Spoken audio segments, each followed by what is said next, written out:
We are good. So Chairman, we have a quorum. All right, we have a quorum, and so I would like to call to order this October 27, 2022 meeting of the Santa Margarita Groundwater Agency.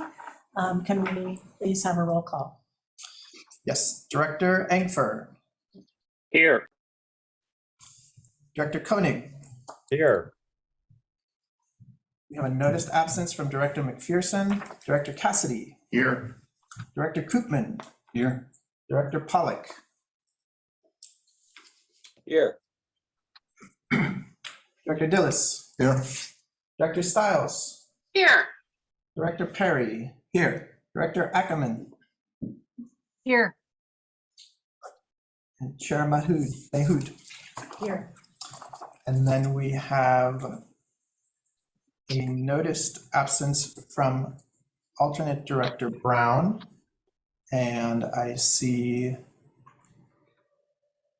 I'm going to run through the list of alternate directors to see if Director Baskin is here.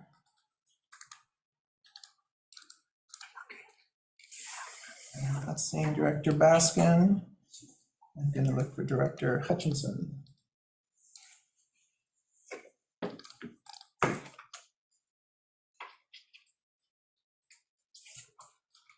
Not seeing Director Hutchinson at the moment either. For alternate Director Hayes. Not seeing Director Hayes and alternate Director Lind.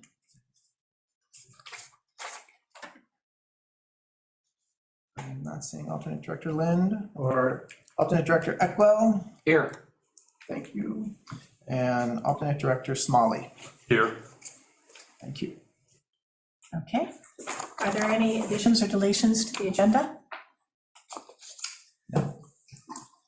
Okay, there are none. This is the time where we have oral communications from the members of the public on matters that are not on the agenda tonight. Do we have any comments in that regard?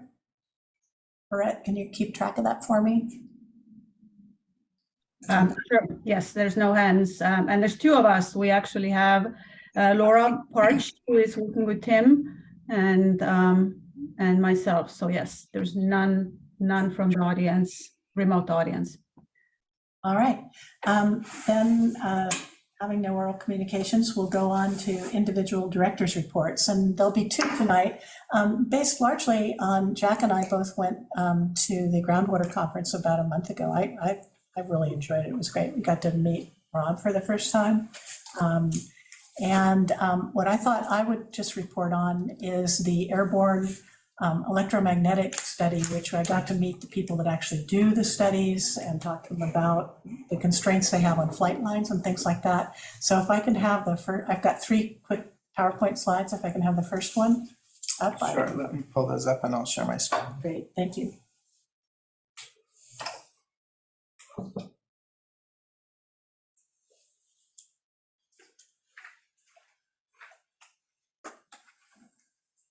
Okay, so some of you actually may have already gotten letters in the mail if you happen to be close to where some of these flight lines are but as it pointed out in the message or the notice, it's the very end of the package.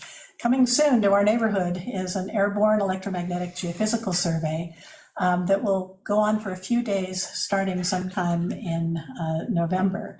And these involve low-level helicopter flights a few hundred feet over the ground where they carry these, to me, they remind me of those gigantic wands that little kids used to make bubbles. But what we're doing with these is instead we're generating a magnetic field that goes down and interrogates the subsurface. And this is part of a larger scale project that the DWR is funding via the Prop 68 that was voted on and approved by the voters. So this is a study that's going to happen. There's no cost to us as a GSA. And they're flying sort of a grid on 1 or 2 kilometer centers of flight lines over high and medium priority groundwater basins. So now we're in the second round because we're medium priority one. Can you show me the next slide?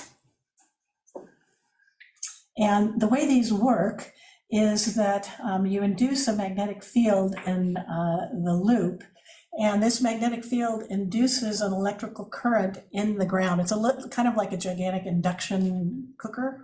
It's the same principle, except that in water, the resistivity is really low, so when electrical current flows, it doesn't heat up, it just shows the electrical current. And then when they shut it down, that current itself generates a magnetic field that the wand up there detects, and then you're basically measuring the resistivity of the ground down to, depending on what the geology is, a few hundred feet to as much as 1,000 feet.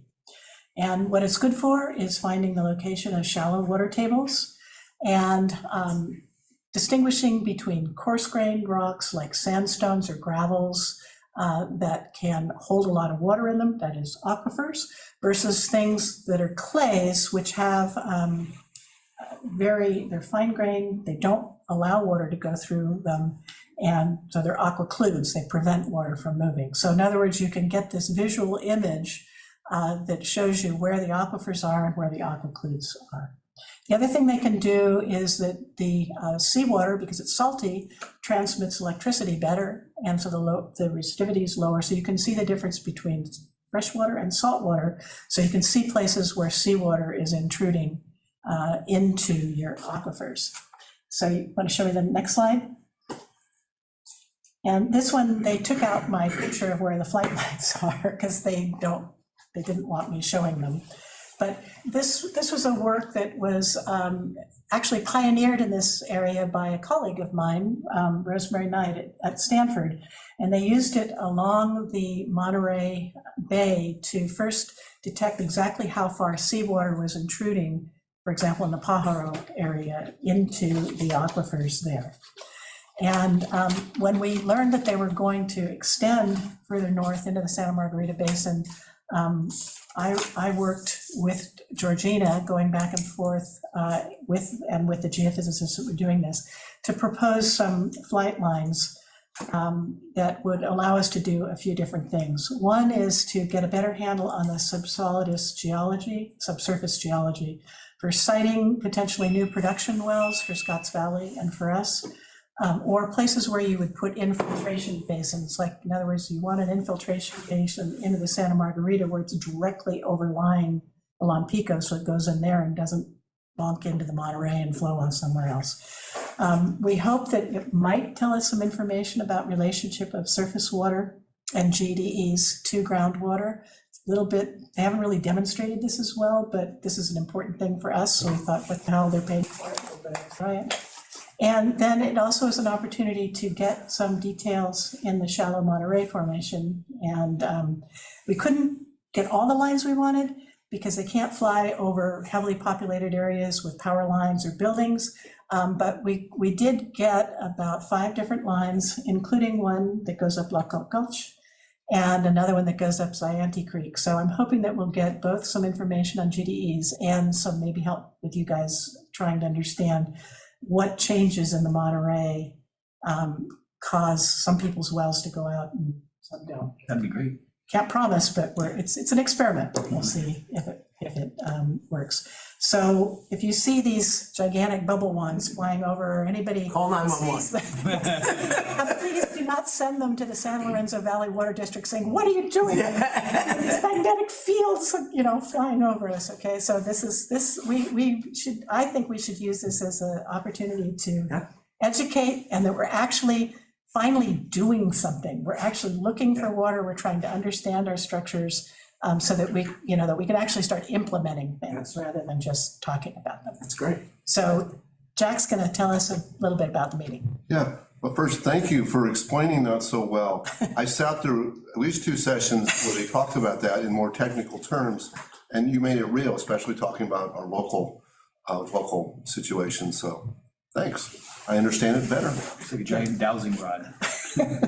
And Tim, what was it, about 8 years ago, that Denmark firm from Denmark who made this machine came out, and I went to a talk on it, and they were like, well, I wonder if anyone wants to use this, and they were explaining how the whole thing worked, and it was, and I believe it was the Soquel Creek was the first Correct. to do it, to map their groundwater salt intrusion. So, yeah, I always thought it was, I was always sad that, you know, we have so many difficult to use in Scotts Valley to fly in, you know, up down Scotts Valley Drive, which would be fun.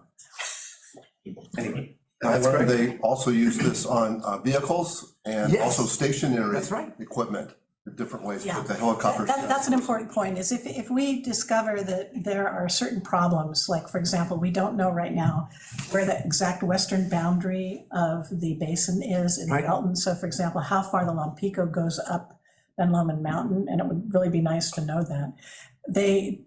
We talked to those guys from Yeah. Holland, and they basically said, well, we could bring in one of these, they're basically mounted on ATVs, Right, and do a more, you know, a more specific survey targeted exactly at that. So once That'd we be see great. how this works, where it's free, then we can go back and of course, see if the agency wants to spend a couple of bucks. yeah, and it's the sort of thing that, you know, it's the kind of thing that you can ask for in these kinds of proposals that we're now going to be talking about later in the meeting as well. Would that That's help with great. power lines? Because power lines interfere with the, Yeah, you can't do it with and that. then there's power lines all the way up Lockhart Gulch, so you. Well, How do they it's do not this? little bitty power lines, it's like these, you know, like distribution lines. Oh, the high voltage Yeah. ones.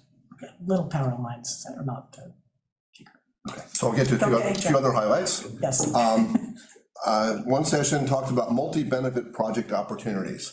And basically they were selling that on, you can, especially if you're trying to reduce water consumption, you can convert land into multiple uses and maybe get multiple funding sources.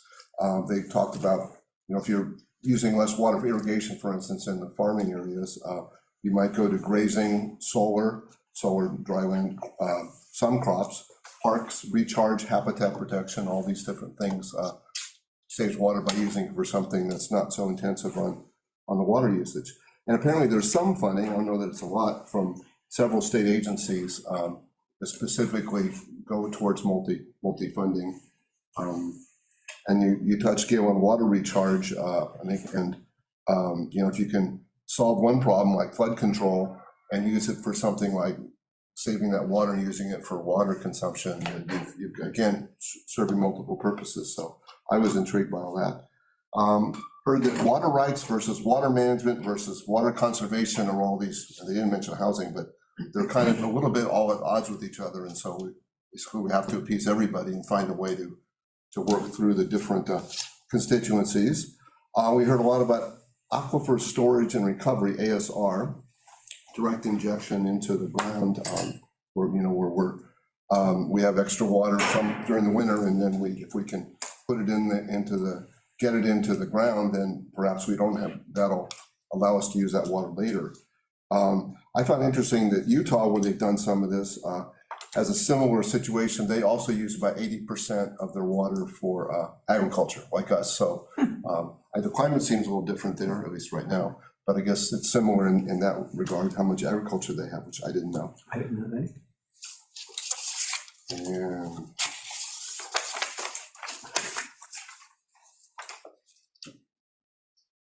heard about clogging.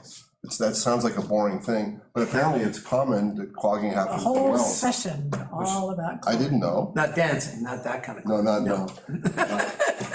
So anyway, so they had ways of, you know, trying to limit it and stop it from happening. And sometimes with chemical reactions, especially if the water you're putting into the ground is different enough chemically from the other water, that those kind of things can happen. So That's with ASR you're talking about? what's that? Clogging is in relation to ASR? Yes, but I think it sounded like it could happen in any well, though, if I heard right. But that was the context, I think, of what I heard. Some of our neighbors were dealing with clogged wells. Oh, yeah? That's part of what they were trying to see if that was the issue they were having.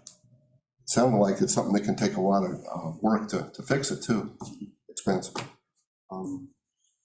We heard about financing groundwater projects, how do you pay for things? And, you know, we're already exploring a lot of this, but, you know, obviously grants, taxes, fees, reducing costs like automation.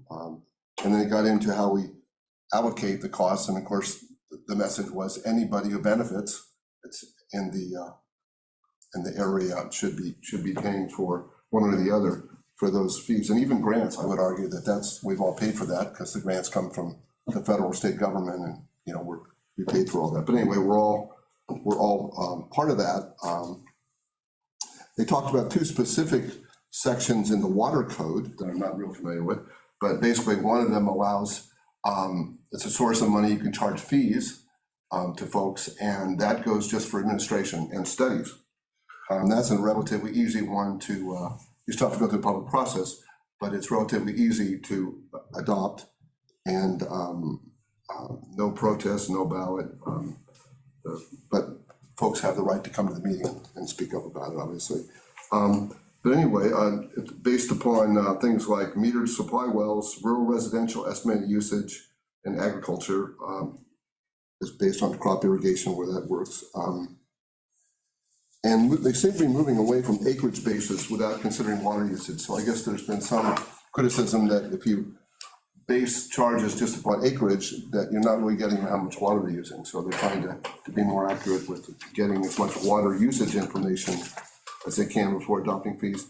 The other one, Water Code 10730.2, is a property related fee, and on Prop 218, you can use that for capital costs or administration. So basically everything, but you've got more of a process to go through. You have to, and this has been used in Sacramento. You have to go through a protest hearing basically to be able to adopt those kind of fees. Talked about recharge, but besides the ASR approach, heard a lot about recharge. The fact that dry wells can be used to capture excess water, and that may seem obvious, but I hadn't thought about that. That's one way. If you have wells that dried up a long time ago, it's still potentially useful for recharge. Put the water that does come along down into the ground that way. And we heard the Department of Water Resources is there to help us. They can facilitate services and how to get stakeholders input. They're supportive, instructive. They really want us to have our act together after 5 years, or to say that differently, we should be moving on actions and projects at that point, at least know what we're doing. And they talked about local control being a tough one. DWR will provide us guidance and services, but they won't tell us what we have to do. State never tells us what we have to do, but that's what they said. And talk about reach out to the community, which we've certainly been trying to do. USDA, apparently, I didn't know that, they have a role here. Not a big one, but USDA has a natural resource conservation service in every county. And they don't normally do anything about groundwater. That's not part of their program, but are now starting to do technical assistance from sort of a different direction, because obviously there's a connection between surface water and groundwater. So if the water, that surface water might be used for groundwater, then that's enough of a hook to get at least some guidance and some money from the state.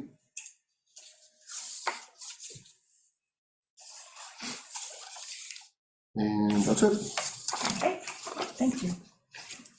Ruth, you've got your hand up. Did you want to ask a question? Well, no, I want to give a report too. Oh, okay. Well, first off, I think it was about 5 or 6 years ago, 4 of us on this call got to go to the headquarters of the agency the company that's going to be running these SkyTem operations, and it was very cool. And I've also saw it when SoCal Creek was doing it some years ago, and if there's any way to find out the secret schedule, it's really cool to watch them do it. It really is.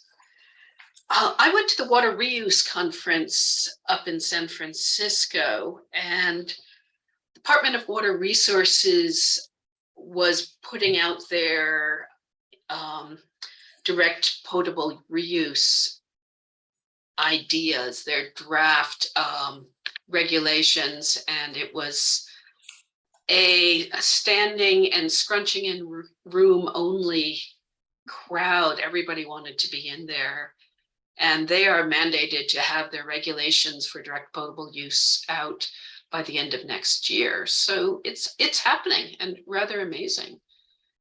Another thing is SoCal Creek was the little district that could, and they had 4 presentations there and had quite a bit of recognition. I was really surprised how much reuse, advanced treatment reuse is going on around us. There's that giant plant over that Valley Water's doing, but San Francisco related agencies, there's a whole bunch of people talking about putting some recycled water into the giant reservoir there, and other agencies around the bay were working on things. And it's all in all, it was pretty exciting to be around a lot of people that were cutting edge and were really doing some amazing things. This stuff is happening, and it's happening fast. Okay, thank you. Any other directory reports? Okay, if not, we'll go on to, let's see, what do we have next? The consent agenda? Consent agenda, yes. All right. Now, remind me, so we have approval of minutes. Do we do each one of these separate, or do we do them all at once? We can do them all at once. Let's do them all at once. So would anybody like to pull any of these 3 items, approval of the minutes, the Brown Act requirement for remote meetings, or the Board of Directors meeting schedule, pull them from the consent agenda to discuss them? Is the meeting schedule a different item? The meeting schedule is on there twice. There's a Okay. schedule for 2023. This is to set the 5 for next year. And then because of the way that the schedule was set for 2022, both November and December were listed as to be determined. So that's why they're similar items on this tonight's agenda. I would move adoption of the consent agenda. Second? Okay, and I guess we do, oh, here we do vote. We will do a roll call, yes. All right, so can we have a roll call vote, please? Director Engfer. Aye, except I abstained from item 2.1 since I was not at the meeting. Oh, I guess I should have asked if there are any members of the public that had a comment on the consent agenda. Do we have any members of the public here? Correct. We do have members of the public attending, and I just saw a hand go up. Let's see, it just went back down. So we have members of the public attending, but I'm not seeing Not asking any hands. Okay, all right, well then, and I don't see any hands up over here. Okay, so let's go ahead and continue the roll call, sorry. Okay. Director Koenig, Aye. Director Cassidy, Aye. Director Koopman, Aye. Director Pollock, Aye. Director Dillis, Aye. Director Stiles, Aye. Director Perry, Aye. Director Ackerman,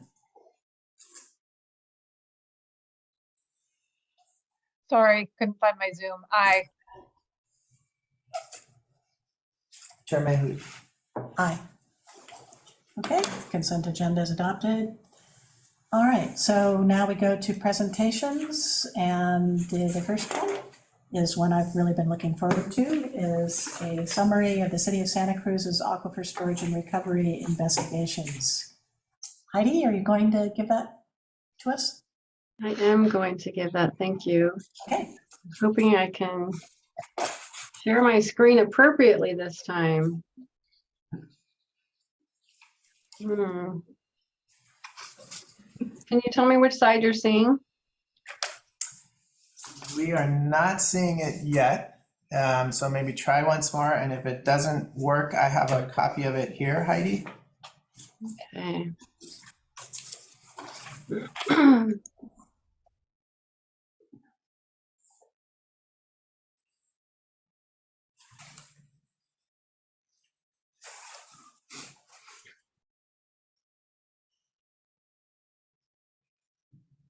Looks like it's getting there. I don't know why it's not popping up. I see it. You see the wrong screen though?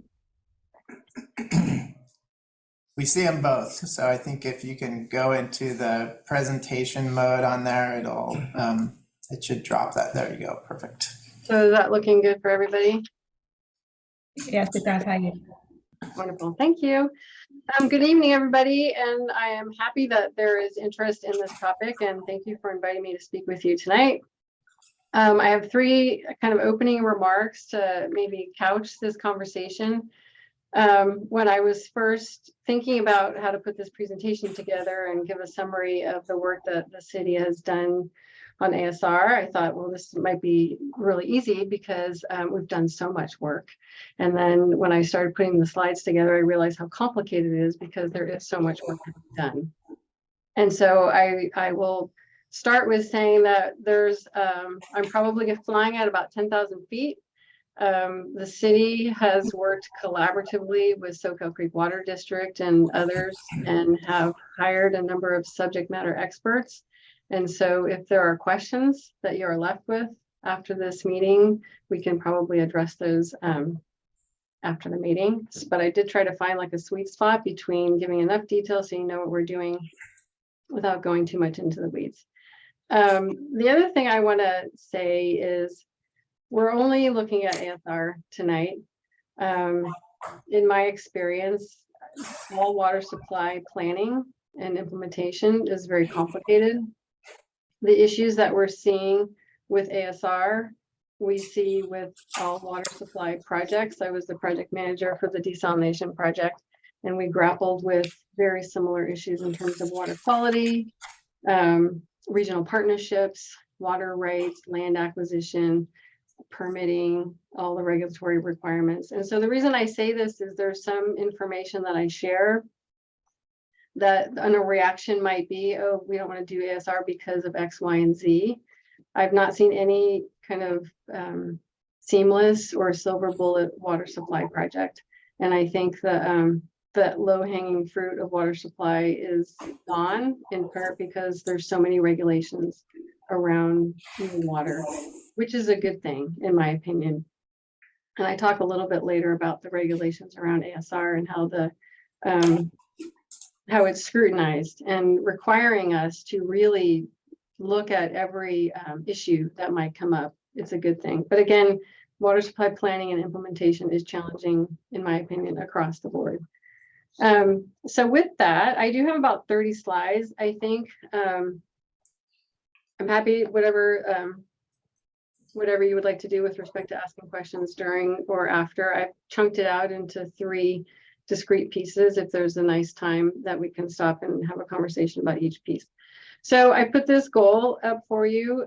This was my goal, was to sufficiently describe for you the city's ongoing process for determining the feasibility of aquifer storage and recovery by providing the adequate context. And what I mean by that is you're going to see a little bit of background on city water supplies, current supplies, as well as the Water Supply Advisory Committee work that we did. And I've done that for a reason, because it all plays into the evaluation of ASR.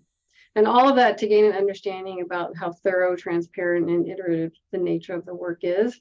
Not just our work, it's really all supply planning work is really very thorough, very transparent, and iterative. The Pure Water Soquel project was brought up, and I think folks who saw those presentations got a good sense of how thorough these analyses can be and are. So I have 3 topics tonight. One is a few slides on the Santa Cruz water system, because it does play into how we're looking at ASR. A couple more slides on the Water Supply Advisory Committee work, or WASAC, that met between 2014 and 2015, developing the problem definition and augmentation opportunities. And then a summary of the work performed since then, since 2016. So just a few comments about the Santa Cruz water system. We're an old system dating back to late 1800s. We have 90% surface water, and it is surface water that we need to put into an ASR project. So that's obviously a key focus of this analysis. We treat all of our water through the Graham Hill Water Treatment Plant, so very reliant on a treatment plant that hasn't been upgraded in any terribly significant way since the mid-1980s.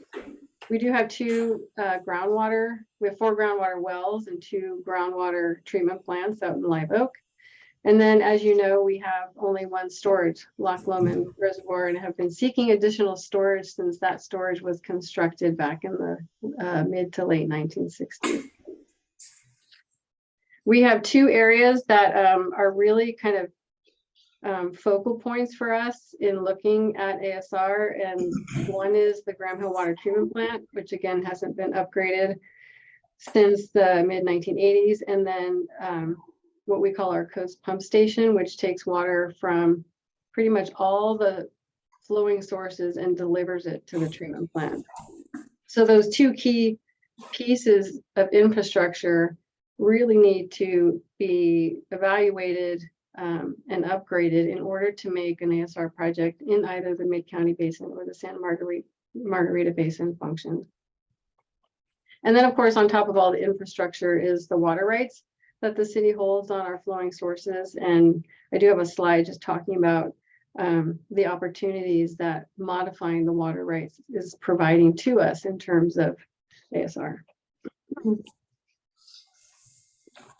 I include this slide just to reiterate the two things. One is the city's reliance on surface water, and then the age of our system. We are in the process of updating, modernizing, if you will, all of our infrastructure. We do have a ways to go, and to the extent that we want to rely on these facilities to create a reliable water supply vis-a-vis ASR, it's really important that we continue the efforts to upgrade all of these facilities. And then I know you've seen this graph or some form of it before, and it's probably something that at least San Lorenzo Valley Water District experiences as well as the surface water system, is the variability of our supply. So what we're showing here in the detail is the annual flow in the San Lorenzo River. And we use this to predict kind of where we are in the running average of water supply, but also predicting our water year. The reason I'm showing it here is it shows that the Santa Cruz water system was constructed around a certain amount of rainfall and the ability to use that rainfall either in the moment in the season or to store it in Loch Lomond. And as you can see, kind of this general trend downwards with respect to surface water availability, so diminishing precipitation and diminishing runoff, it's really challenging a system that wasn't designed to function in weather patterns like we're seeing now and we're predicting to see in the future. So just to reiterate again, that when we look at ASR projects, it's not necessarily focused on the ability of a well to inject and extract in a groundwater basin. You really have to look all the way upstream to make sure that your water is there, your system is designed to accommodate that type of project. I wanted to remove that one. So that was all I was going to mention about the Santa Cruz water system, just to reiterate that I think all water supply projects really have to look holistically around the whole system, and that is what we're doing. And it's taking quite a long time to do that. So focusing a little bit on the Water Supply Advisory Committee work that was performed between 2014 and 2015. The goal of that group was to evaluate, kind of brainstorm around all of the water supply alternatives available. We came up with 100 at one point, develop recommendations for City Council consideration. During that time, they came up with a gap that we were aiming for in terms of augmenting our supply, and that gap was 1.2 billion gallons in the peak season of a single year. And for some context, the city's demand, while low, all of the agencies in the region are decreasing our demand. It's like 2.6 MGD. So this worst year shortage in the summertime is nearly half of that demand. So it's a pretty large gap. And then the recommendations were, as shown here, enhanced conservation, groundwater storage in two ways: a passive way where we would share water with our neighboring water agencies, but also actively in aquifer storage and recovery, or ASR, and then recycled water and desalination. And the direction at that time was to pursue all of them simultaneously, which we've been doing. We have done a lot of work in piloting water transfers. The focus of this conversation, ASR in the Mid-County, and then have done enhanced feasibility level work with both recycled water and desalination. So during the Water Supply Advisory Committee process, we hired a number of subject matter experts. One of them was here, Pueblo Water Resources. They are our hydrogeologists, and we still have them working with us on the ASR project. I think this slide is a little bit funny because this laying out the 4 basic components of a successful ASR and IPR project. And they seem pretty obvious. You need a source of supply to put in the ground, a system, a conveyance system, and a treatment system. You need adequate groundwater basin space to do that, and you need successful wells for injection and recovery of that stored water. And I can tell you the devil is in the details here, because as kind of simply as this was laid out, there's a lot of complex issues baked into each one of these points.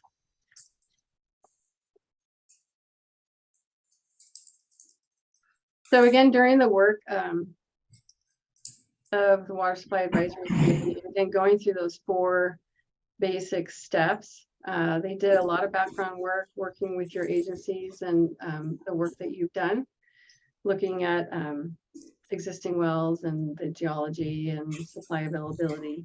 This was the preliminary conclusions coming out of WASAC. So in terms of supply, there is 550 million gallons per year available from the San Lorenzo River. And this is, I think, the last slide where I talk about IPR. It is very similar in terms of those 4 components for a successful project. And so we did look at the availability of wastewater from the city's wastewater treatment plan, and found that in the summertime, we had an average of 6 MGD that we could direct towards a recycled water project. The infrastructure limitations, like I mentioned earlier, are the Tate diversion, or the coast pump station, and the Graham Hill water treatment plant.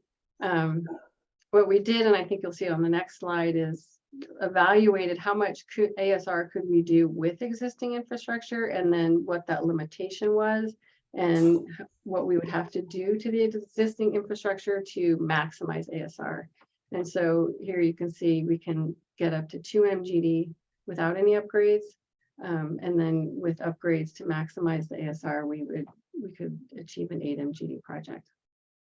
The storage numbers you can see here, again, this is based on work that was done by all of our agencies in both the Mid-County Groundwater Basin and the Santa Margarita Basin.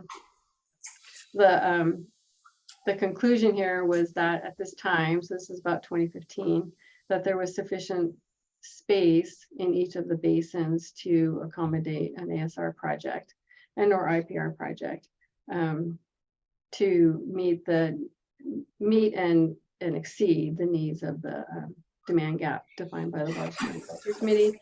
And then they did a lot of work, again, with your agencies, looking at your existing wells and planned wells that you had, monitoring wells, and concluded that with all of these wells, the 17 and the 6 in the Scotts Valley Water District, we could get 350 gallons per day per well in the Mid-County Basin, and 250 per well in the Santa Margarita Basin. So all of this to say that the preliminary work done during WASAC really positioned us in a really positive direction to continue to evaluate ASR. So like I said, this would be a project that we could do with no infrastructure improvements other than modifications to wells, for existing wells. We could, we had an excess of 2 MGD from our treatment plants. We would use 4 wells, and we could have a yield of approximately 130 million gallons per year. That was phase 1 at that time. And then with these improvements at Tate Diversion, Coast Pump Station, and the treatment plant, we would have a yield, an average annual yield of 500 million gallons per year. So the numbers here are, I want to try to avoid looking at, we said 17 here and it's 19 here. This is very preliminary, very high level work. Really just to provide enough assurance that taking that next step was worthwhile to pursue. Because you will see that the numbers can change. I'm going to just skip this slide because we're not talking about IPR today. You have seen this slide before also.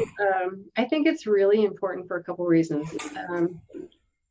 This was a step that Pueblo Water Resources took during WASAC, and it was laying out what a thorough, transparent, and intentional ASR evaluation the steps it should take. Ruth, would you like? The phase 2 injection amounts, is that for one aquifer or 2? This was for 2. And again, I just want to emphasize that, and I talk a little bit more about how they came up with their numbers. Very, very high level. And we've done work since this time, and your board has done work since this time to refine the space in the basin, the injection extraction capacity. So again, this was 2015 paper study that led to this information. And it just was encouraging to us to know that there are alternatives available with respect to groundwater storage. Thank you. So just a few things about this slide. It too was broken into 3 phases. The first phase is largely a paper study, but a pretty in-depth study in that it's doing some benchtop work. We did siting studies in here to look at both locating pilot testing wells as well as trying to understand, to the point of how much will the basin hold? Do we have enough property to actually construct that number of wells in each basin? So we've done that study in here.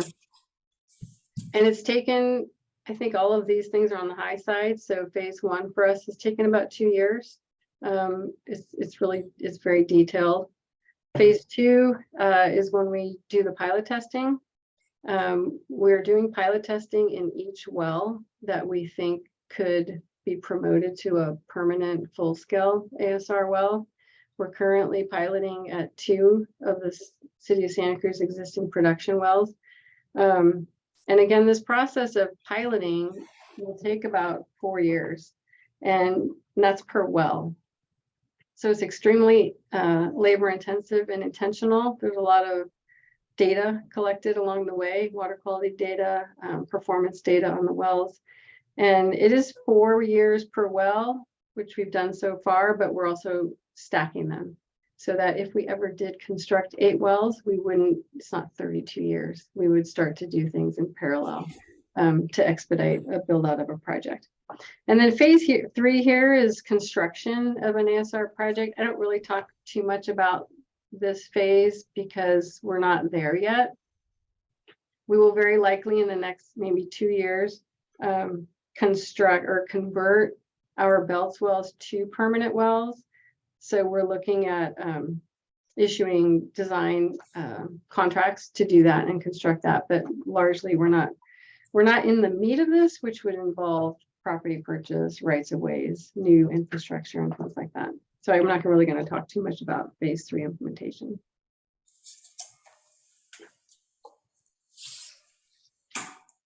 So I wanted to bring up also the concept of performance measures.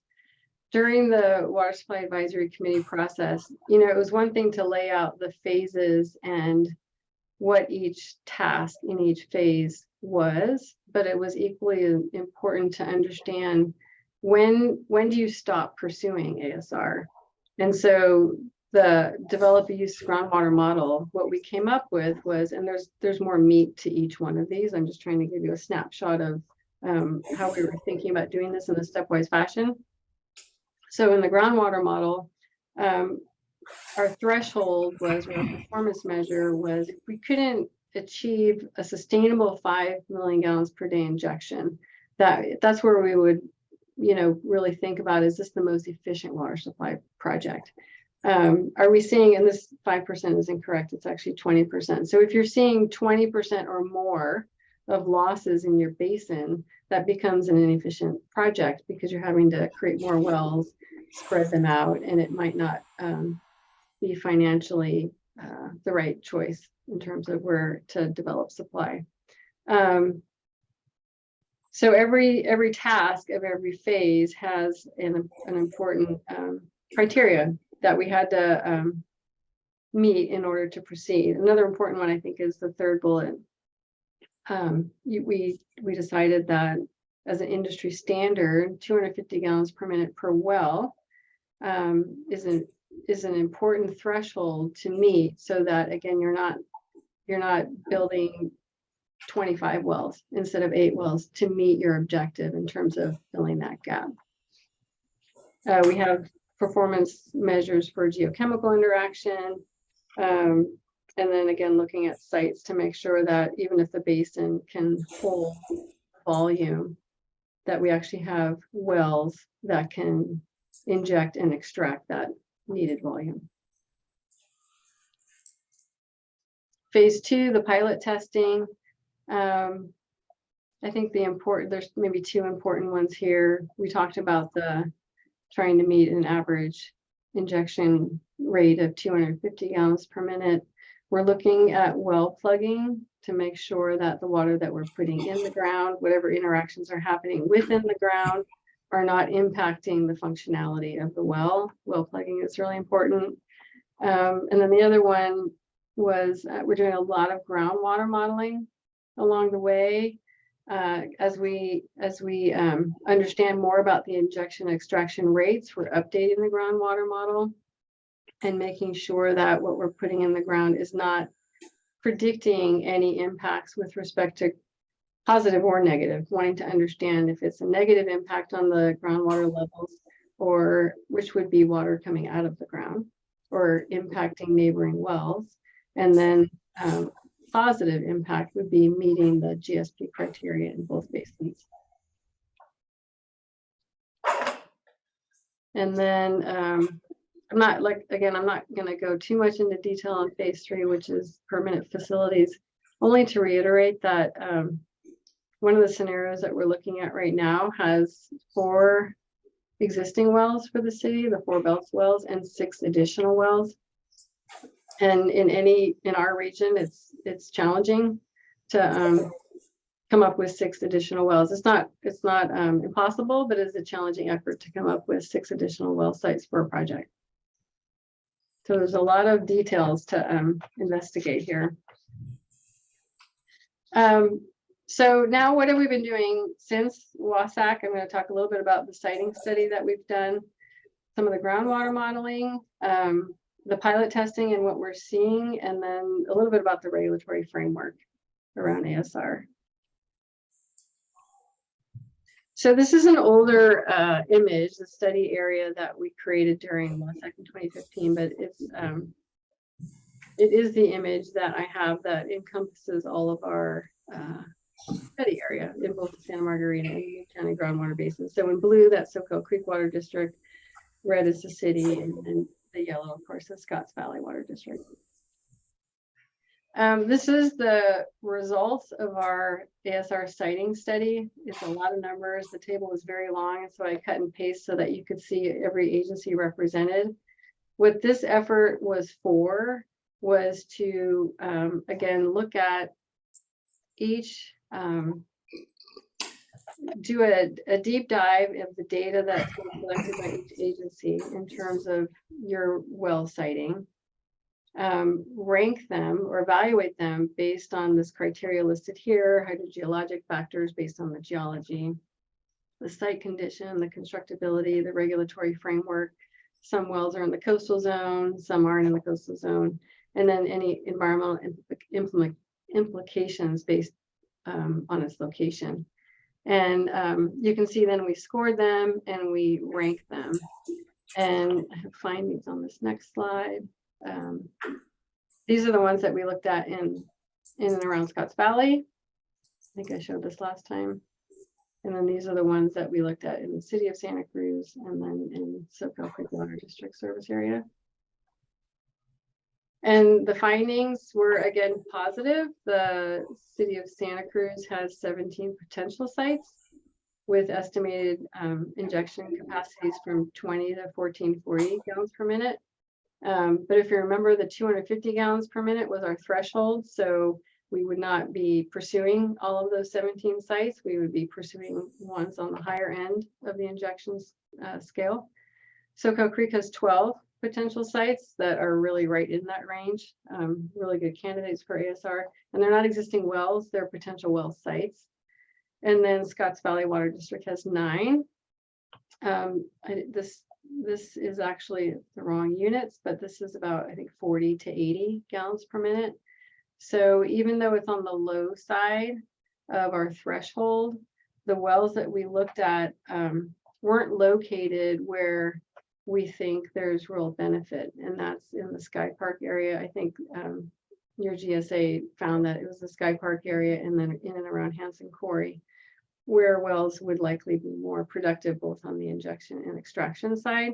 And so the consultant group recommended that we don't eliminate looking at ASR in Scotts Valley, but really think about doing some investigation in those 2 areas.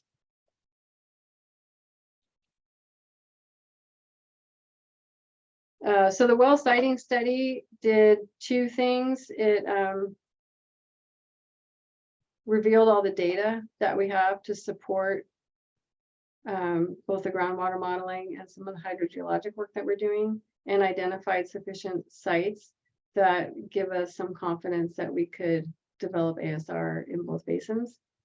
The next thing we've been doing is groundwater modeling. I'm showing scenarios 1 through 3. We're up to, I think, 11.3 currently, and they all have variations on them. So we've done about 45 different scenarios using Montgomery to do that work. And the scenarios I'm showing to you now are from the Water Supply Advisory Committee era. And so you'll see that we've done some work in both basins. We also tried to include here water transfers and exchanges to really try to pick up, do you want all active recharge, or is there opportunity if you pair it with some passive recharge through transfers and exchanges, which is a less expensive way of recharging the basin. I want to show this scenario. I think I showed this last time with you also. This is scenario 11.2. And this is the scenario that the city of Santa Cruz is pursuing with respect to ASR in the mid-county. We have our 4 existing wells. You can see 8, 9, 10, and 12 in the dark blue. And then we have these other sites that were prioritized in the siting study as having available space, having reasonable environmental and regulatory implications, having vicinity or access to existing utilities. And then probably the most important piece is making sure that the well is lined up with the basin that we want to actually be injecting and extracting from. So there's a lot of variables that went into selecting these sites. We're currently piloting at 8, which is here, and then 12, which is here.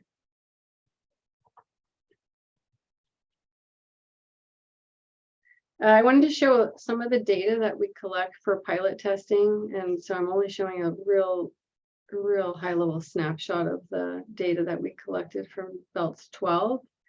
And we split our pilot testing into 2 different phases. We have what we're actually calling pilot testing, and then we have demonstration testing. And the difference is that pilot testing, and you can see in this chart, pilot testing is really a fairly short duration activity that is going to reveal, you hope it's going to reveal pretty quickly any fatal flaw. And so we pilot tested in 2019 and 2020. And you can see on the table at the top, it's 3 cycles. And the first cycle is for a day. and then you let it sit for 2 days, and then you extract for a day. And then you kick it up to 7 days injection, you store it for 14 days, and you extract for 6 days. And then the third cycle was 30 days. You let it sit for 2 months, and then you extract for 30 days. The nice thing about the cycle 3 is that when you extract it, we demonstrated water quality to the state standard, so we could actually treat it and serve it and put it into our distribution system. The second test that we've been doing, and we're actually entering our second year, is demonstration testing. And what that's revealing for us is we're treating it as if it's a permanent, full-scale operating ASR well. So we're hoping this year to begin extract or injection in January. You can see last year in the bottom table at the top, we started January 17th, and we went through May 2nd. And so, you know, the idea here is you kind of passed your criteria of your pilot testing, and now you really want to understand, how does this new water supply factor into the rest of my system? How do I operate it? Do I operate it differently? For the city, do we retain basin water, you know, keep it in storage and use our Loch Lomond water in a different way? So there's a lot of opportunity during the demonstration phase to understand how the rest of your system works, particularly if we start engaging in regional conversations about water transfers and exchanges. It's just one more dial, if you will, for each of us to use in terms of meeting our annual demand.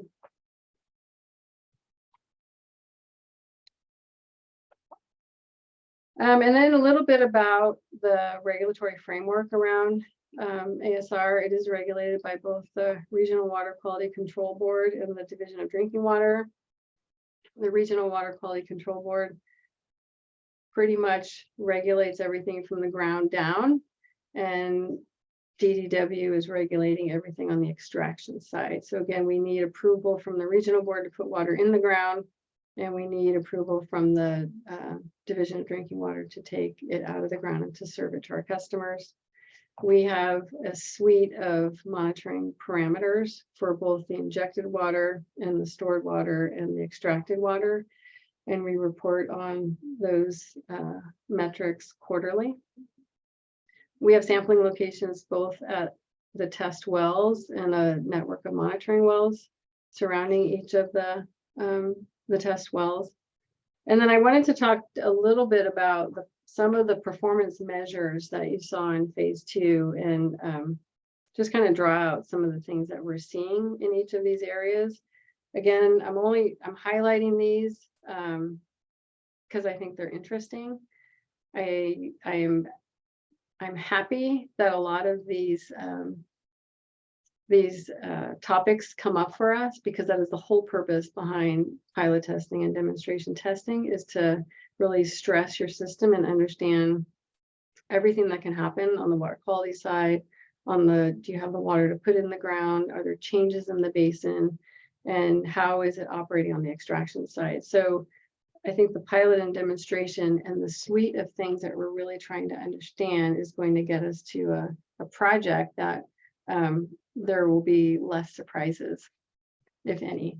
So the arsenic issue, I think this has come up on several occasions. During the pilot testing of Belt 8, we had 3 cycles. And because it's groundwater, there is baseline arsenic in the basin. And we've tracked it over the years, and it sits well below the maximum contaminant limit, significantly below. We did our cycle 1, which was the 1 day. We did our cycle 2, which was the 7 day, and we started seeing some increases in arsenic.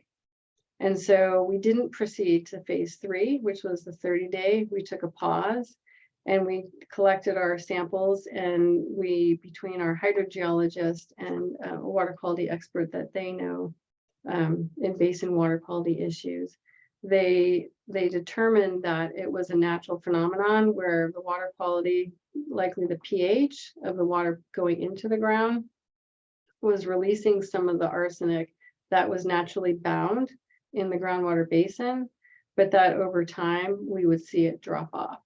And so with that, we started cycle 3 again, and we split cycle 3 into 2 pieces because we wanted to make sure that that was in fact what was happening. And remember, the cycle 3 was the water that we had hoped to put into our distribution system, and we didn't want to do that unless and until we could demonstrate that we weren't exceeding this metric. And so we did our cycle 3A and successfully showed the trend that had been predicted, where the arsenic level was in fact coming back towards our baseline. And now more recently, we just got the results actually yesterday of the first year of the demonstration project, and we've seen no increases in arsenic in the Bell 8 demonstration project. It's just sat at that baseline that we've seen historically in the basin out there. So that's great news. The other interesting issue in my mind is disinfection byproducts, and specifically trihalomethanes or THMs. And this is something that happens when you have organics combining with chlorine. This is I'd say a loosely regulated criteria through the regional board. It's regulated very specifically and strictly through DDW, but the regional board does regulate it on the injected water and the extracted water. And what we had been doing was sampling injected, stored, and extracted, because there's science that shows that you can have an increase in these THMs and then a decrease in the basin. And that's the benefit of that storage period, is that you're seeing that happen. And so we wanted to see that happen, and we did. But the impact of that was that we have a higher THM number, and we have the evidence to show that it goes back down again. So again, a metric that is really critical for us to monitor for and understand, and a regulation that we need to meet, and we're doing that successfully. Ammonia, just really quickly, we have in the north system up in our belts 12 and Soquel Creek Water Districts, one of their wells, we see ammonia in native groundwater.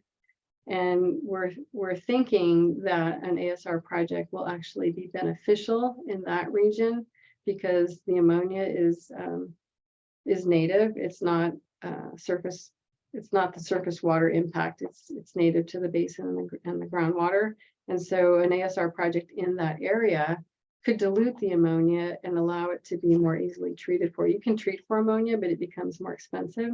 And so the benefit of adding the ASR to that is the dilution of that ammonia, and both us and Soquel Creek would benefit from being able to do that.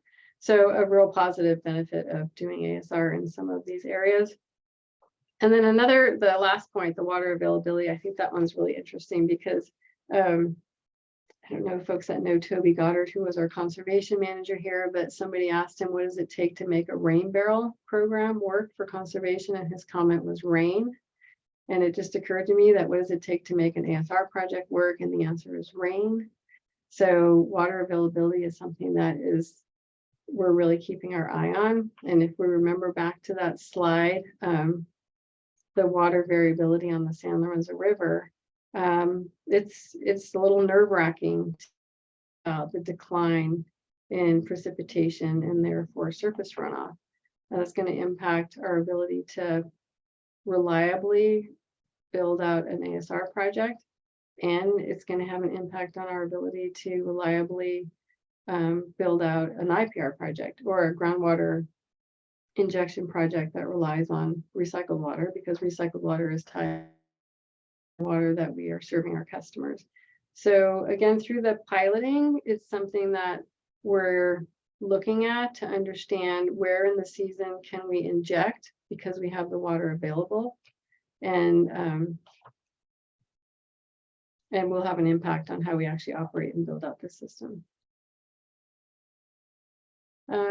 I wanted to just this one slide on the water right modifications. It's a busy slide, but maybe focusing on the part in blue, which is allowing the city to not only use the water that we have rights to within the city in a more flexible way, but also being able to move it throughout the region more easily through transfers and exchanges.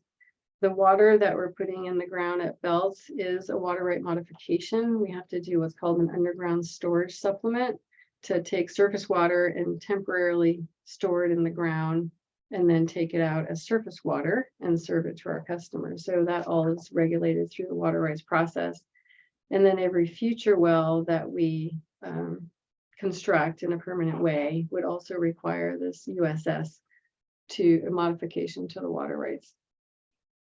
But it's a real opportunity, I think we all know, to develop projects throughout the region and have that flexibility to move water between the different agencies and different functions. Is it Loch Lomond? Is it ASR? Is it transfers? All really good opportunities that I think that I know the water rights will help support. And then next steps, we are planning for ASR expansion in the mid-county. I mentioned the 4 wells that we have, 8, 9, 10, and 12. We're planning to pilot at 9 in this, not this water year, but the next water year.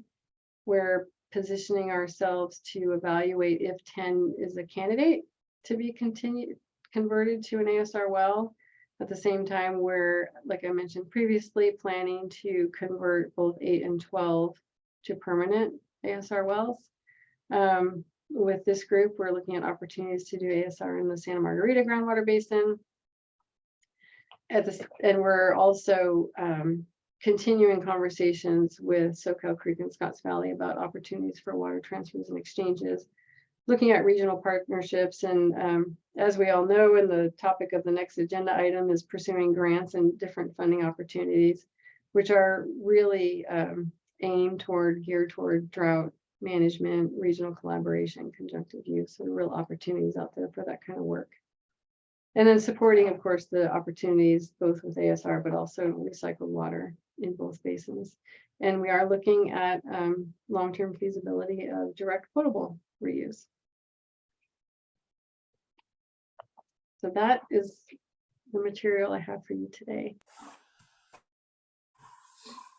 Okay, let's take some questions. Manu? Thank you, Chair. Thank you, Heidi. What an awesome presentation. I mean, it's really, really promising. I take it just for that slide you had showing the data of amount of water injected into the ground and then the amount of water removed. I mean, you'd mentioned that one of the requirements of the project as a whole was like at least 80% recovery. And I mean, if I read that right, it seems like pretty much the water has been completely retained. I mean, you were able to pull out, what was it, 4.2 million gallons and assume that the other 0.7 was still there. So, and I assume that's because you actually measured it and know it's still there. So, I mean, I guess, am I reading that right? That, you know, the bathtub is holding water, the aquifer is holding water? You are. I would put a few qualifiers on that, though, and thank you for scrutinizing the tables. We, during piloting and demonstration, we're required to take it all out if we can. It's a requirement of the regional board that we take it all out. But what we are seeing in our groundwater modeling is pretty spot on. It's like 19. So we are definitely there. And another thing that you don't see on this Belts 12 data that I showed you, because it wasn't the complete extraction season, I didn't have that data. But we did stop the ASR extraction at Belts 12 a little bit early because we were seeing this ammonia and we wanted to, like the arsenic, we stopped it because we wanted to understand what was happening there. But I agree with your assessment that we are seeing in the mid-county, it's functioning more in that bathtub way, even though all of the layers are kind of aiming out towards the sea.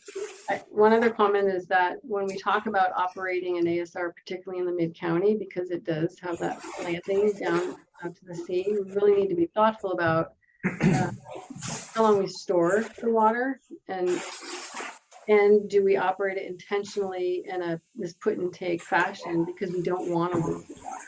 So there's some work to be done there about understanding how long we have access to that 80%.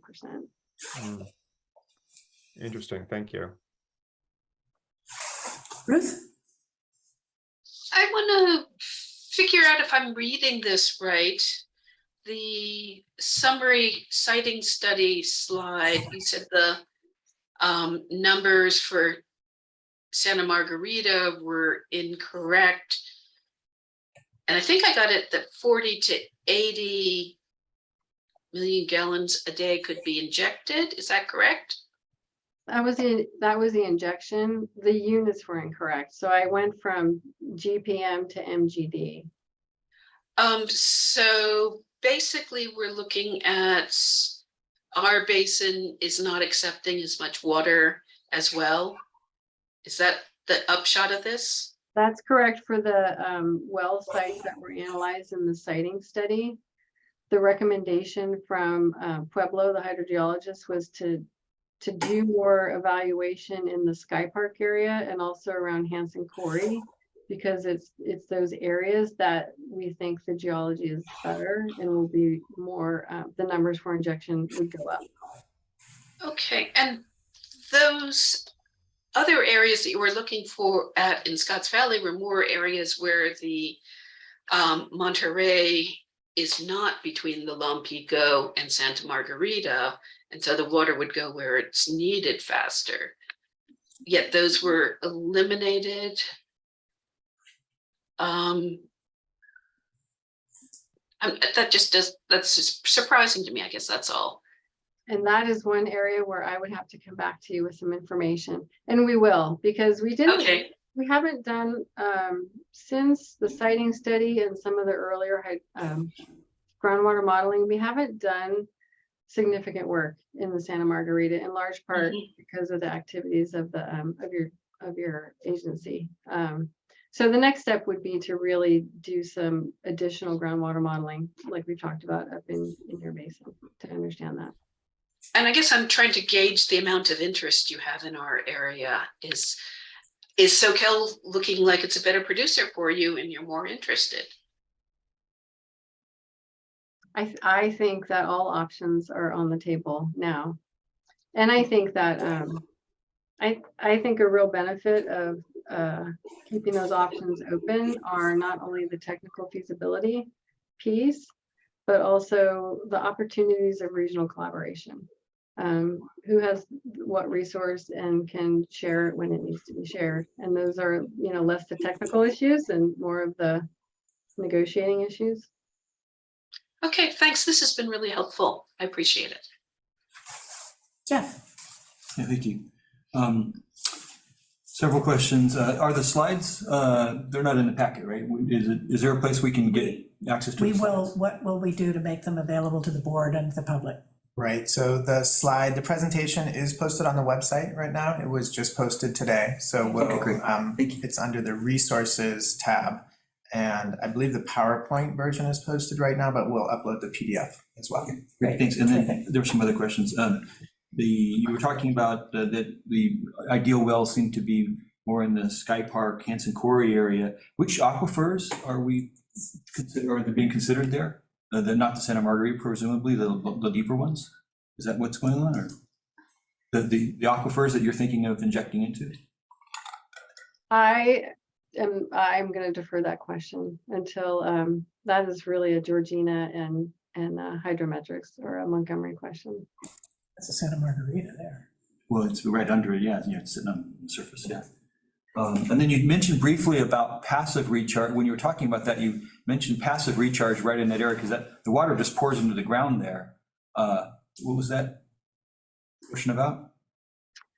Maybe there's two things. So when I was talking about passive recharge, I was referring to transfers and exchanges. So it would be, as an example, the city sending water to, say, SoCal Creek Water District so that they could stop pumping and therefore passively recharge. I think the other thing coming up is the dry well concept that was brought up earlier, and the idea that if you have existing wells that you could do some kind of percolation.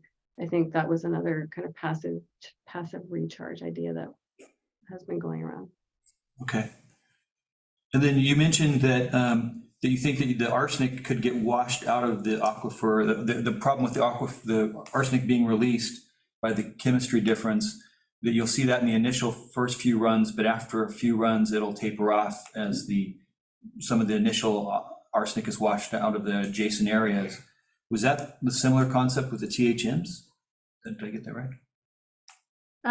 So on the arsenic side, we only saw it in the Belts 8 area. I don't know that I would say it's washed out. I'm not a geochemist, but what it sounds like happens is that the surface water that we were putting in and the water quality parameters, and maybe even specifically the pH, dissociated existing arsenic in the basin. But over time, that normalized. And so we weren't necessarily diluting it. It's just that it was dissociated from the I think it was within pyrite. And then over time, that it stopped releasing. We have a lot more data and information on that if you're interested. We have a whole technical paper on it. And it was all very low levels of this, and it has stopped. We saw it in the 7-day test. So we did the 1-day test, and then we did the 7-day test, and that's when we saw this. And then when we came back and did like a 15-day test, we did the cycle 3A. It was done. It had kind of already settled out to a baseline. The ammonia side, and thank you for that question, because one of the upgrades we're doing to treat surface water is our improvements at the Graham Hill treatment plant. And so the THMs are created because of the organic material and chlorine. And even though in storage, you see the increase and you see the decrease, which is a common strategy that ASR projects use, because we know that's going to happen. And so that storage period allows that to happen. The city's improvements at the wastewater plant will lower the background organics that are going in the ground. And so that issue shouldn't happen anymore. So we'll be below the MCL going in, we'll stay within the MCL in the basin, and we'll meet that MCL coming out, because what we're putting in the basin has so much less organic material. All right, thank you. That's all I have. I'd like to follow up on the question that Jeff had. So as I understand it, you pump the water in, you wait a month, and you take it out. So this is in formations that are not super permeable, so the water didn't really go very far. You put the water in and you take it out again. And so that's why it's understandable that the arsenic values would drop off, because whatever reactions happened where you destabilized arsenopyrite in the formation rocks, that happened. Once that was over, that arsenic gets washed out in that particular area. But do you have monitoring wells that say step out from just that little bubble that you're filling up and then taking the water out, where you're saying it's all fine there? But what our fellow folks that have wells over here want to know is as that water migrates slowly with time over a period of time greater than a month or two, does that redox front go out and destabilize arsenopyrite for whatever distance? And so the arguments you're making is perfectly sound, that if your goal is you put the water in, you take it all out again, you create a little bubble, you put it in, you take it out, then that makes sense. But the problem is whether you're altering the redox state of the aquifer itself farther away. And of course, one of the goals that we have in Santa Margarita is not that you just put it in and take it all out, but that some of it's going to be left behind, right? I mean, why would we even do this as a groundwater agency unless some of it's left behind, so that we're slowly over time improving the groundwater levels? At least that's kind of the way I view it, is that everybody gets a benefit. There's a drought storage, but there's also a benefit to the basin. So that's my question, is what happens to that water that you just didn't just leave it there for a month? Say you put it in and then you wait 3 years because you've got wet years and you don't need it, but then you need it in a 4th year and it's been sitting down there equilibrating. So how do you test for that, both spatially and temporally? Yeah, that's a great question. And we do have monitoring wells surrounding each of our production wells or ASR wells. And we take the same set of samples, water quality samples at the production wells as we do at the monitoring wells. And so we're seeing the bubble that you've mentioned. We can identify where the bubble is. We're calibrating it back to the groundwater model, and we're seeing that the arsenic concentration isn't, its baseline still over in the monitoring well. So we're not seeing that increase happening over at the monitoring well. And I think the answer to your other question, I saw in the figures that there was always an amount left behind. Even when they were pulling it back out, the water, correct me if I'm wrong, Heidi, like you said the last time you gave a presentation, that it would always be on an increasing curve in terms of storage in wherever you're putting ASR. You're never taking out everything you put in.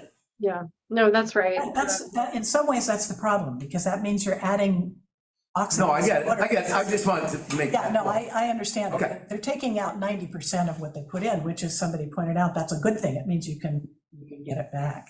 Do you also have data that says how much of that water that you get back when you model the chemistry of it is what you put in versus a mixture of formation water and the water that you put in? Yeah, we tried to predict how long it would take us to get to native, which I think is that question. So over time, if you're extracting put in 250 gallons a minute, you're extracting at 450 gallons a minute, when do you think you're gonna reach the native? So how much intermingling is happening out there? And we were able to track it over time with our sampling when we were seeing native groundwater coming back into our extracted water. So, and at more or less what percentage. But you ask a really good question, and the regional board has an anti-degradation policy that we need to comply with respect to monitoring potential contaminants that could have an impact to the groundwater basin. So the monitoring program is really intended to monitor and track that sort of, hopefully not a degradation of the basin. And so far, we haven't seen any indication of that. Let's see if there's anybody else besides Jeff first, and then we'll come back to Jeff. I don't see any, so go ahead, Jeff. Okay. Thank you.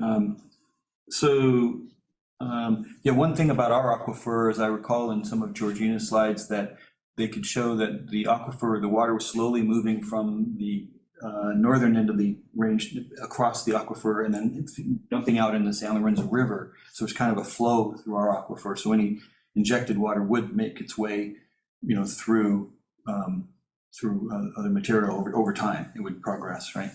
However, I think I heard her say that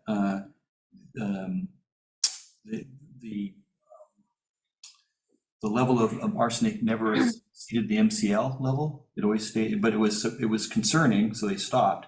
How high did it go? I think the MCL is 10. Our baseline is, I think, 1. And then I think I would have to confirm this. We went up to like 2 or 3. So it didn't spike to like 9.9. We were seeing a blip because the baseline is pretty consistent. And so any kind of blip we noticed, and we had eyes on it. So we were trying to, really focus on any anomaly like that. Okay. And this reaction that's occurring, it's not like a catalyst or something where that a little bit of water could go and change many different volumes of water to have lots more arsenic in it. Wouldn't it be that it would get consumed a little bit? It would only introduce a little bit more arsenic, and you have to put in more water to get more of the conversion to happen, right? Yeah, as it moves out. Yeah. Okay. Thanks. I also wanted to reiterate that in our phase 1 work, we did bench scale geochemical testing. So just to avoid the thinking that the first time we did any kind of geochemical analysis or water quality analysis was during piloting. We had a whole separate non-basin related testing program to try to draw out some of these issues related to arsenic, mercury, all that whole host of issues. And we didn't see anything in there, which is just to say that it was a stepwise process that we cautiously went through. Any other questions? Okay, if not, thank you, Heidi. Yeah, thank you. Have a good night. Let's go to, Chairman, do we, I don't think there's any public. oh, sorry, I questions. didn't, Just looked yeah, Online just check. for the attendees. Oh, I saw a hand go up. Oh, from the okay, attendees. yay, So. we like that. Frank Cheap, Yes. please. Unmuted. Yeah, thank you for the opportunity to ask a question. Heidi, great work. I mean, just wonderful, detailed, technical presentation. I'm assuming all these water storage wells would go back through Graham Hill treatment plant. So any contaminants detected would be monitored and controlled by Graham Hill, especially in the new designs. Would you like me to answer that question? Yes, just yes or no. The water that would go into the ground is treated at the Graham Hill Water Treatment Plant. The water that is coming out of the ground is treated at a groundwater treatment plant. So either our Belts treatment plant or a separate wellhead treatment at the site. Okay, good. So any contaminants would be monitored and Oh, wait. controlled, right? Yeah, Okay. absolutely. Good. No, that's great. And I like the idea of damming the old quarries and using them as major recharge basins.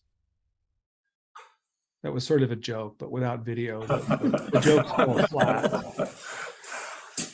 And then secondly, are you guys using any advanced ML AI to do the modeling? And the modeling seems very, very complicated and no doubt burns lots of consultant hours. Are they using any advanced tools, or is this sort of just spreadsheets and slide rules?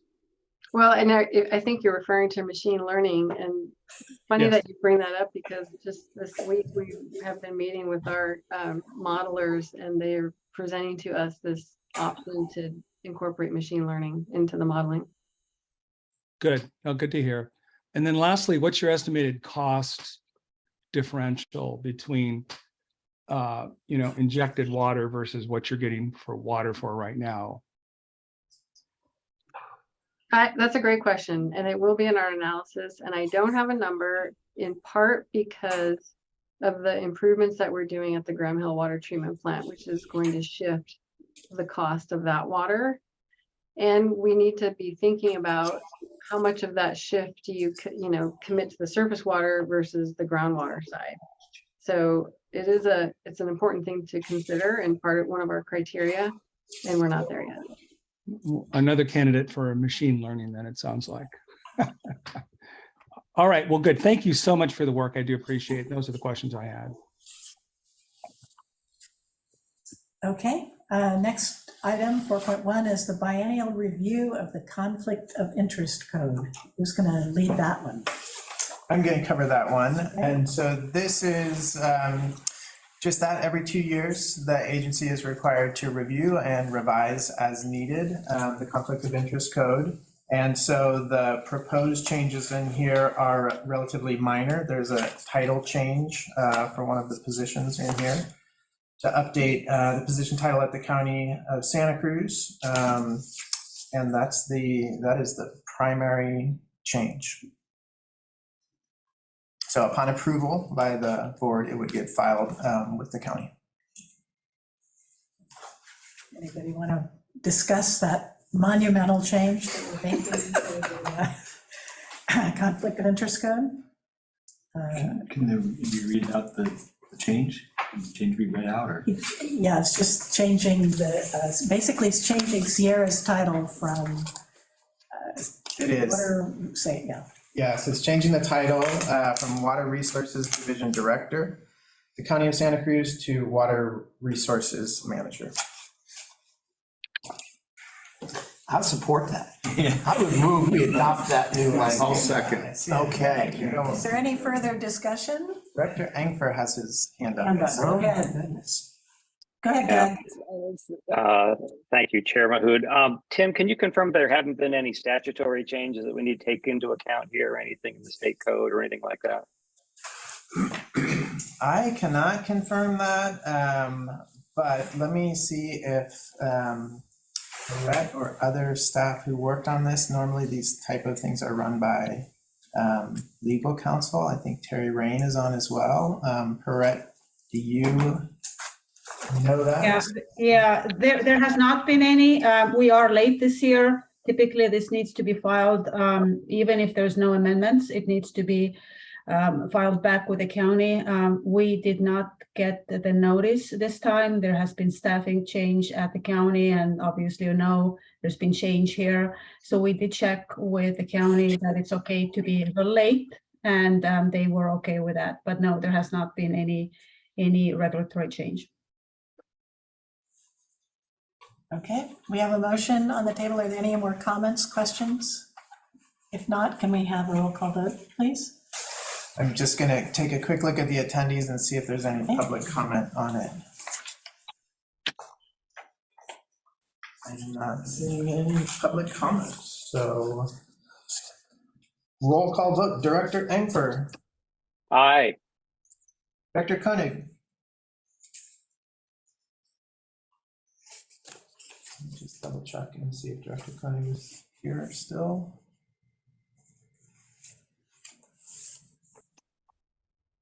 I do see him, so I'm gonna circle back on that. Director Cassidy, Aye. Director Koopman, Aye. Director Pollock, Aye. Director Dillis, Aye. Director Stiles, Aye. Director Perry, Aye. Director Ackerman, Yes. and Chair Mahood. Aye. Okay, Director Koenig, would you like to vote on this matter? Okay, I'm not seeing a response from him, but the motion passes. next item of business is the Sustainable Groundwater Management Implementation Grant Round 2. As I understand it, Tim and Perrette are gonna lead off here. Correct. I'm gonna lead off on this, and I'm gonna cover a lot of the overview information that was in the packet as well. And so if you feel free to stop me along the way if you would like more detail. What I'm gonna run through on the slides is not quite as detailed as what was in the packet. If Laura, if you could advance to that first slide. Overall, there are approximately $200 million available. The actual amount is slightly higher, but when we remove some of the funding that's allocated for specific items that the basin's not eligible for, it's closer to 200 million. The award range is quite large, as you can see. So anywhere from $1 million to $20 million as the maximum individual award. And where that becomes significant, again, is if you look at the number of eligible basins, right? Over 90 eligible basins. That includes the critically overdrafted basins that were eligible for funding in round 1. It's not clear how many of those basins are actually ready to apply and intend to apply, but clearly it's going to be a very competitive round. DWR did note that there is a preference for basins that were not funded in round 1. However, they also emphasized that that really comes into consideration if there's essentially a tie between the way 2 proposals are ranked. And so if a critically overdrafted basin scores higher overall, even if it was funded in round 1, it would still advance for funding. And so the great benefit of this is, unlike a lot of grant programs, there is no local match on this. The eligible project period runs from early October through April 30th of 2026. A lot of this information is coming in, was just finalized. So DWR released the solicitation at the beginning of October, but they held a workshop last Thursday. And during the workshop, they announced that, for example, that eligible project period extended from what it used to be in 2025 to about 8 or 10 months longer into 2026. Some elements of the scoring criteria changed slightly. And so the point of that being, the packet went out to all of you on Friday. And so this is very much an opportunity that is still in the evaluation phase. When it came out in early October, the member agencies and implementation partners and staff began to look at it essentially immediately But it's a relatively short timeline when we look at the schedule, because under the current schedule, the deadline to apply is November 30th.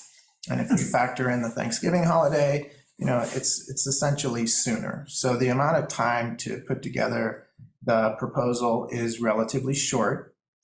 I think the other important thing to be aware of on this calendar is if you jump ahead in a scenario where the basin is successful, even if a grant is awarded, the agreement between DWR and Santa Margarita is still a year out.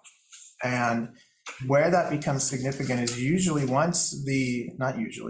when you cannot invoice for activity until the agreement is executed. And typically, even once the agreement is executed, there's an additional reporting quarter, and then you're submitting the invoices for reimbursement, which arrive anywhere, from usually a quarter or so later. And so where that's significant is even though the eligible activity period when things can be reimbursed dates back to October 4th, there's quite a time lag for when those funds come in. And so it's an important consideration that if the basin is successful, when it gets to budgeting for next year and looking at how the different agencies that are involved in different components, that's considered. Can you go to the next slide? I did want to just make sure the terminology was clear on here. So as indicated in the packet, proposal and project are used interchangeably in the state's framework. The component itself is essentially the activity that's being done.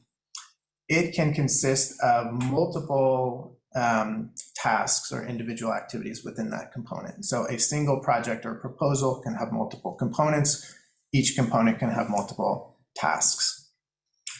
The proposal requirements themselves include the authorizing documentation. And so there was a draft attached to the board packet tonight. Both the grantee agency is required to submit an application, and any agencies that are cooperating entities that are going to be a part of implementing the projects or receiving grant funds also have to have the authorization of their boards approving the GSA to apply on their behalf. Draft resolutions can be submitted with the application. They prefer it's a final application or a final approved resolution, but the reality is with the timelines as short as it is, drafts are, particularly from the cooperating agencies, may be what's required.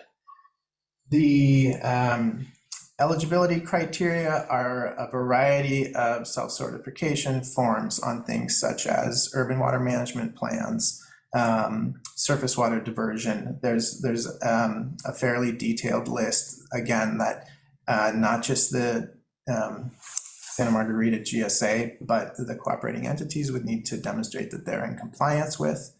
And then there's the essentially what is the proposal. So a general description. It's short, it's only 4 pages per component. Scope of work and deliverables, a very high level budget, a detailed budget, as you can see in the next attachment, can be provided, but it does not have to be provided for the application. And again, also a high level schedule.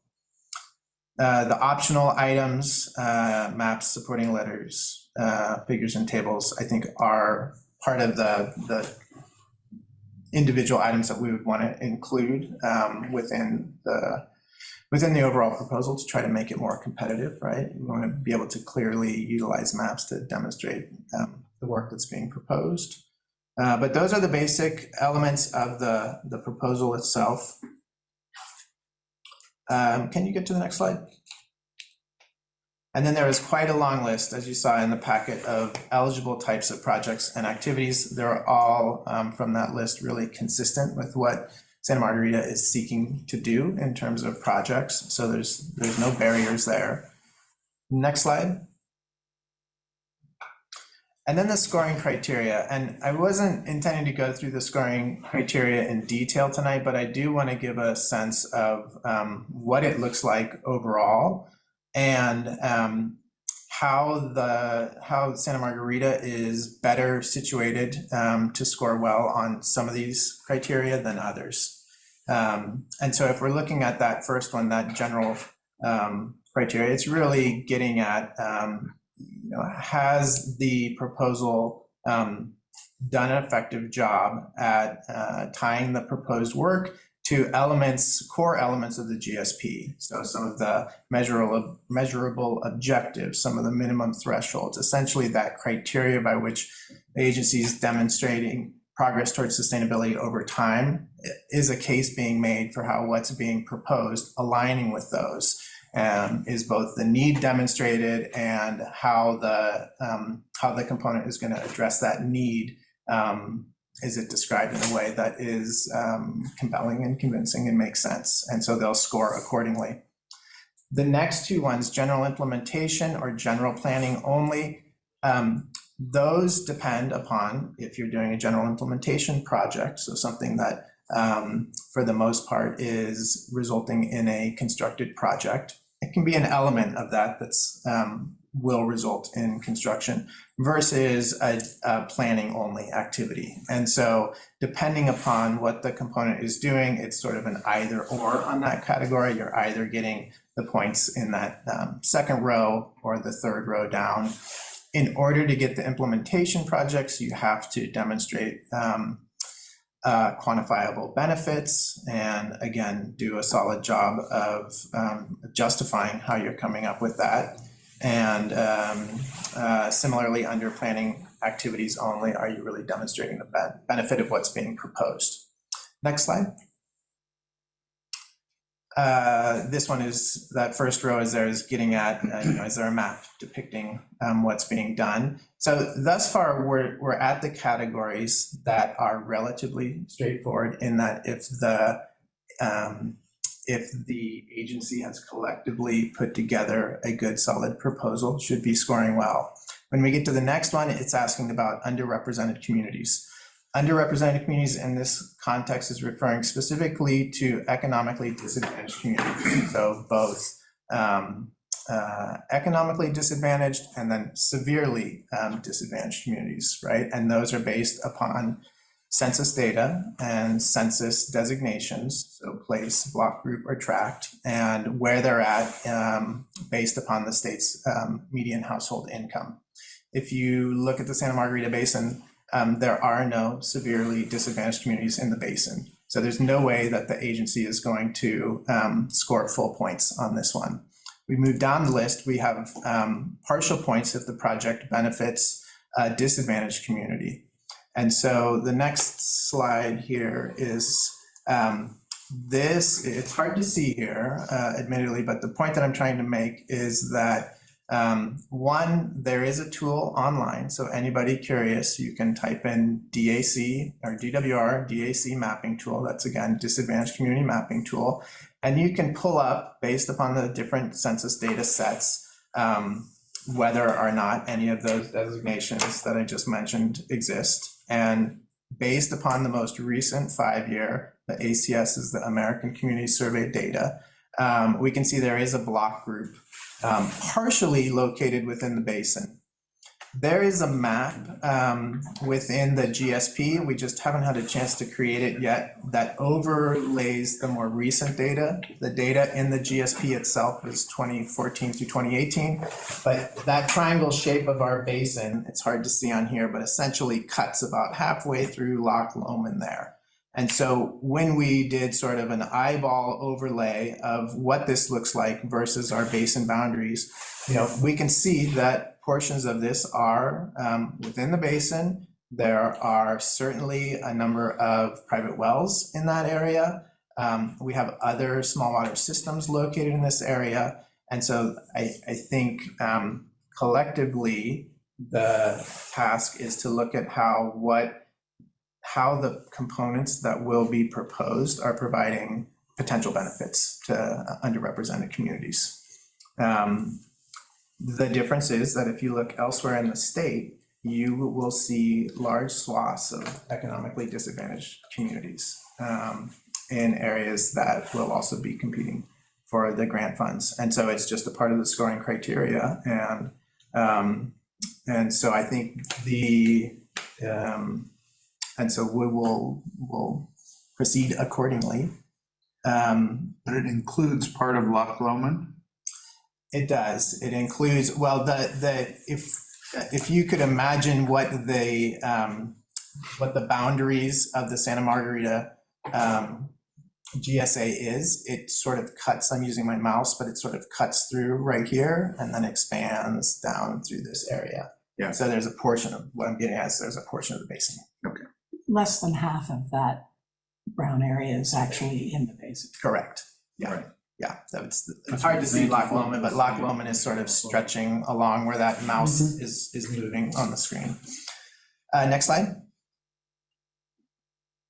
And then, so the next question asks about how the proposed work will positively impact small water systems or private shallow domestic wells, the justification for getting there. And then lastly, does the project or component help to address the needs of the State Water Board's SAFER program? And so the SAFER program is the Safe and Affordable Funding for Equity and Resilience. It's a statewide program that was developed in recognition that historically there are a lot of communities that have been underfunded and have a variety of water and water needs that are unmet. And so again, that's factored into the scoring criteria here. The question right after that is getting at the human right to water. So back in 2012, the state passed human right to water legislation, stating that it is a human right to have access to safe, clean, and affordable water for cooking and drinking and for sanitary purposes. And so, that's part of the scoring criteria. And then, does it include a description of the tasks and subtasks? And so this is also looking at sort of how well those have been supported, consistency throughout the proposal as well. Next slide. And then just a couple of points for budget and schedule. So not a lot to be gained there. So 28 points total. This was a change from the prior version of this. I think it was 30 points. And the other piece of this is that each component gets scored, and then the average of those components for the first, I think questions 1 through 7 on there are averaged. I think that was it in terms of the scoring criteria. Can you go to the next slide? I think that was the last of it. So it's hard to see on here, but this is a matrix that you have seen before, right? So twice, both April and July. The fuller version of this matrix was presented to the board. It's truncated here because of that shortened grant timeline. And so some of the implementation activities and some of the other things that were further out to the right of this just did not seem feasible within the timeframe of the grant. It has been somewhat combined. So those, if there were specific activities that were further to the right on the old version, but they did seem feasible within the time frame, some of that has shifted over into this truncated version. And really the effort to date between all of the member agency, implementing agency staffs, the RWMF time and the consultant time has been looking at how do we take the projects and management actions that came out of the GSP, how do we take these specific ones that were identified as the near-term priorities and turn this into a competitive, compelling component that is going to maximize scoring potential against the criteria that we just looked at and demonstrate how the needs in the basin are being met by the components being proposed. And so, so that's sort of the higher level overview, and then Perrette is going to give some more details on how the matrix has shifted into components. So maybe really quickly, if there's any questions or comments at this point before we switch the slides over. Yeah, Okay. any questions for Tim? Jack? Yes, just, I know you indicated that it's a high-level presentation or proposal. And it sounds like we may have some more specificity from Perret. But I'm just wondering, do we have enough details to put in there to make us competitive? Because we're still in this, trying to figure out what we're gonna do exactly. So I'm just trying, and I'm used to, of course, grant proposals being as detailed as you can make them to be persuasive. Right. So I'm just wrestling with, are we competitive in terms of the amount of details that we would put in there? I think we are not there yet, but we are getting there. And the element of the very detailed proposal is we are not going to have a very detailed proposal because we're limited to 4 pages in terms of how much description we could give. So even if we had a Beauty. tremendous. My reaction is thank God. That's a win. This is actually doable. An additional form, optional, where you could put details in? You can provide additional detail on so it was the maps and the tables and figures and the budget. And in particular, the budget is typically a piece where there is a lot more detail. If we go back to that scoring criteria, 1 point for the budget. And so when we look at the relative importance on that within the rest of the scoring criteria, that said, I think we are in a scenario where we need every single point in order to be competitive. And so I think another one of the bigger picture messages is that this grant is in no way a sure thing, right? And so I think trying to, if that additional detail that you're alluding to, if we can get that in there and provide it, we need, the basin needs all of the points that we can get. I hear we have a great history of getting grants. Thank you. Anybody else before we let Brett take over? Okay, all right, Brett, go ahead. So I think Tim was kind of setting it up for you, kind of sharing the criteria, and that has been, we've been meeting a lot, every week, couple of meetings between staff and various consultants to look at what we have and how we can package it. So it truly becomes, another thing that Tim did not go into is the state could fund partial applications. And how they do that, they look at the components and they don't have to fund all of components. So it's very important to prioritize and put up higher the things we think we really want to get, and then maybe rank lower, or as we list them, the other components. It'd be great to get that, but also not to break our activities in too many components, because that allows state to kind of pick what they want versus no, this is a fully a suite of things we must do.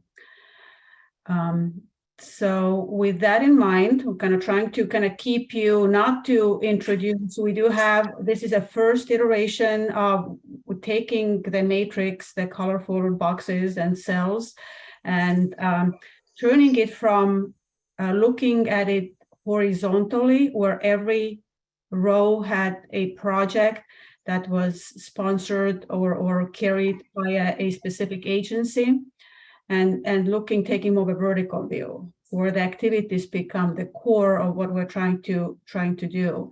So this is still kind of having the projects as you've used to seeing it through it. And we are now grouping them on the components. That was another thing that Tim highlighted. Project means the whole application. Component is more of activity, and component is the one per component. We can have 4 pages of description, and the components are the ones that the state could partially say, no, we're going to fund component 1 and 2, but not 3. So this is not, so this was one version that the staff looked at. It's very early on, so I wouldn't spend too much time on here. You see some things are crossed out. It doesn't mean that they are not getting done. We are including them in a bigger picture. So the next one we arrived at was going away the tasks being projects, because we each, you heard from Heidi how much work they've done on ASR. We've done 2 feasibility studies on IPR, but we're really not any closer knowing which suite of activities would be most beneficial for the basin. So that, and now you're gonna get introduced formally to Rob Swartz here. He has a lot of experience with applying to grants and working cross jurisdictions. He also kind of came with that view that we are more likely to be attractive if we take this approach. How is the basin going to benefit from this? And what collaborative activities are we bringing forward? How are they matching up with what we wrote into GSP? So it's a kind of little bit of a, now cross what you've seen before and where we're going. And then we're consolidated even further because we want to kind of come through with a truly kind of joint effort from a basin standpoint, instead of Scotts Valley has as a pet project and Santa Cruz really wants to get few things done for ASR. And what is really important is to go back to GSP, because to remind you, the acronym for this grant is SGMI, that's Sustainable Groundwater Management Implementation. So we are tying it back to our own GSP. The implementation action number 8 there is to evaluate, prioritize, refine projects and management actions. And those are the tasks that you've seen on the top of that big matrix: the feasibility studies, water availability analysis, engineering scopes and budgets, and modeling. And now we're going to get this, what Frank Chief was asking earlier. So this came out of, I think it might be, let me make it a little bit bigger for you. Let's see. Turn it into. So kind of conceptual approach for the modeling. We did some modeling in the GSP, but we really kind of want to kind of think outside of the box. And our approach with the staff, and it's been the member agencies and City of Santa Cruz staff, we've been kind of putting our heads together. From basin's perspective, it really has no value of who is the agency behind it. What really matters for the basin is how much water gets introduced to it, either via passive or active recharge. And so we're calling them bundles. It's just volumes of water that have a specific site where they get injected or through conjunctive use in lieu. So the sites are important, the frequency is important. Is it every year? Is it every day of the year? Or is it more seasonal managed aquifer recharge?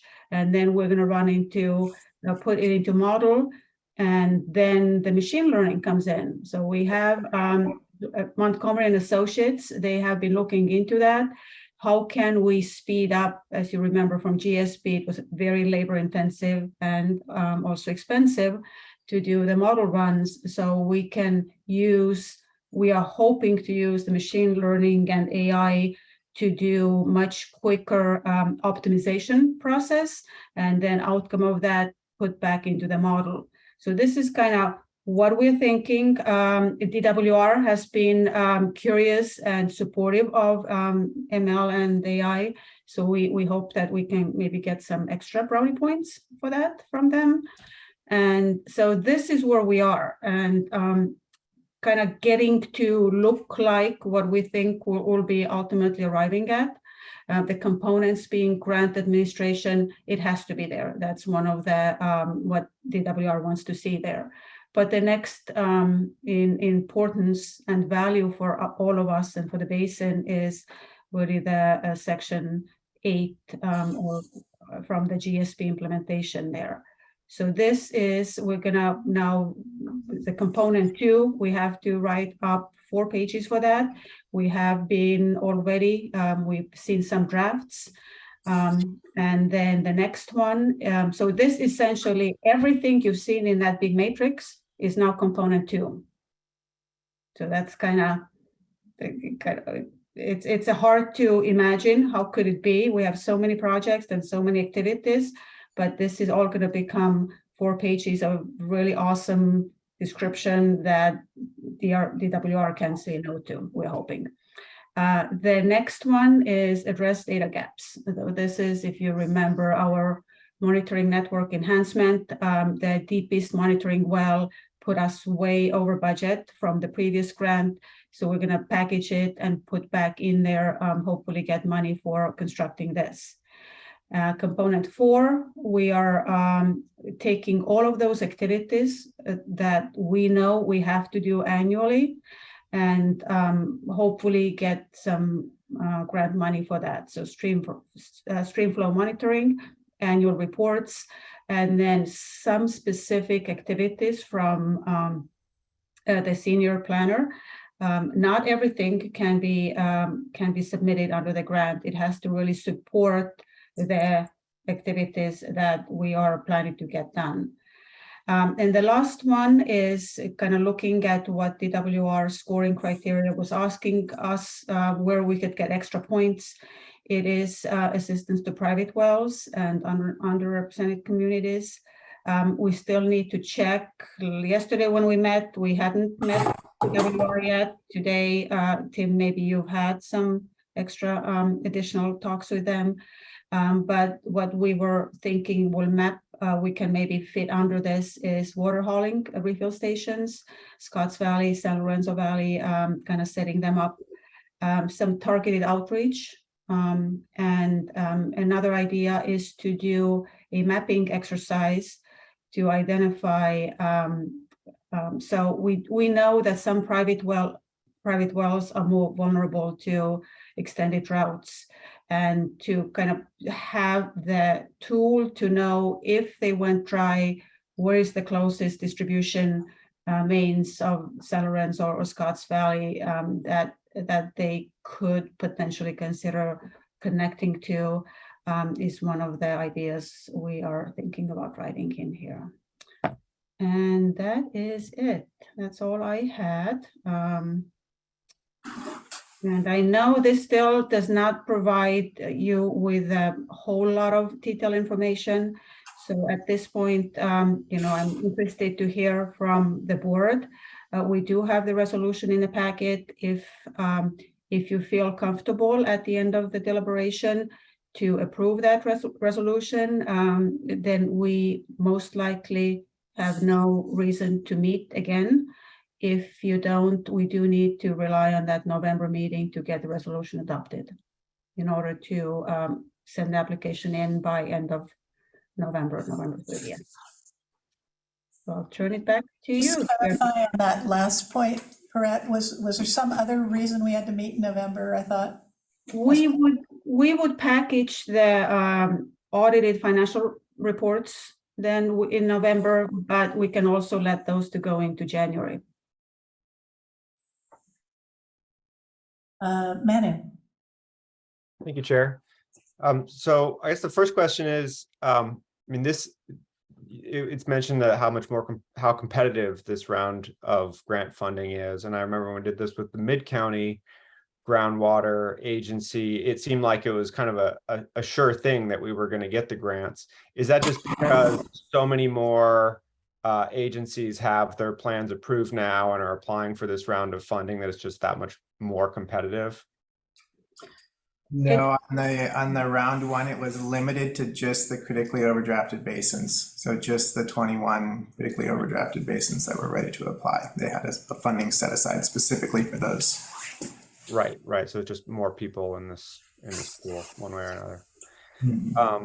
I mean, it does seem like the machine learning approach, like you said, kind of gives us an edge, right? Am I reading that correctly? I don't. Every basin's not doing this, right? We are hoping that it makes us stand out somewhat. Yeah, I mean, it seems like a great way to go. And I mean, I guess in a large part of our vote tonight, kind of authorizing the submission of this grant is, I mean, so we don't actually have the outcome of that process yet. So it's sort of, yes, we trust the process and what it recommends, right? Yep, that work would be done with the grant money if we get it. Okay, all right, thank you. Just want to make sure I understood this correctly. Ruth?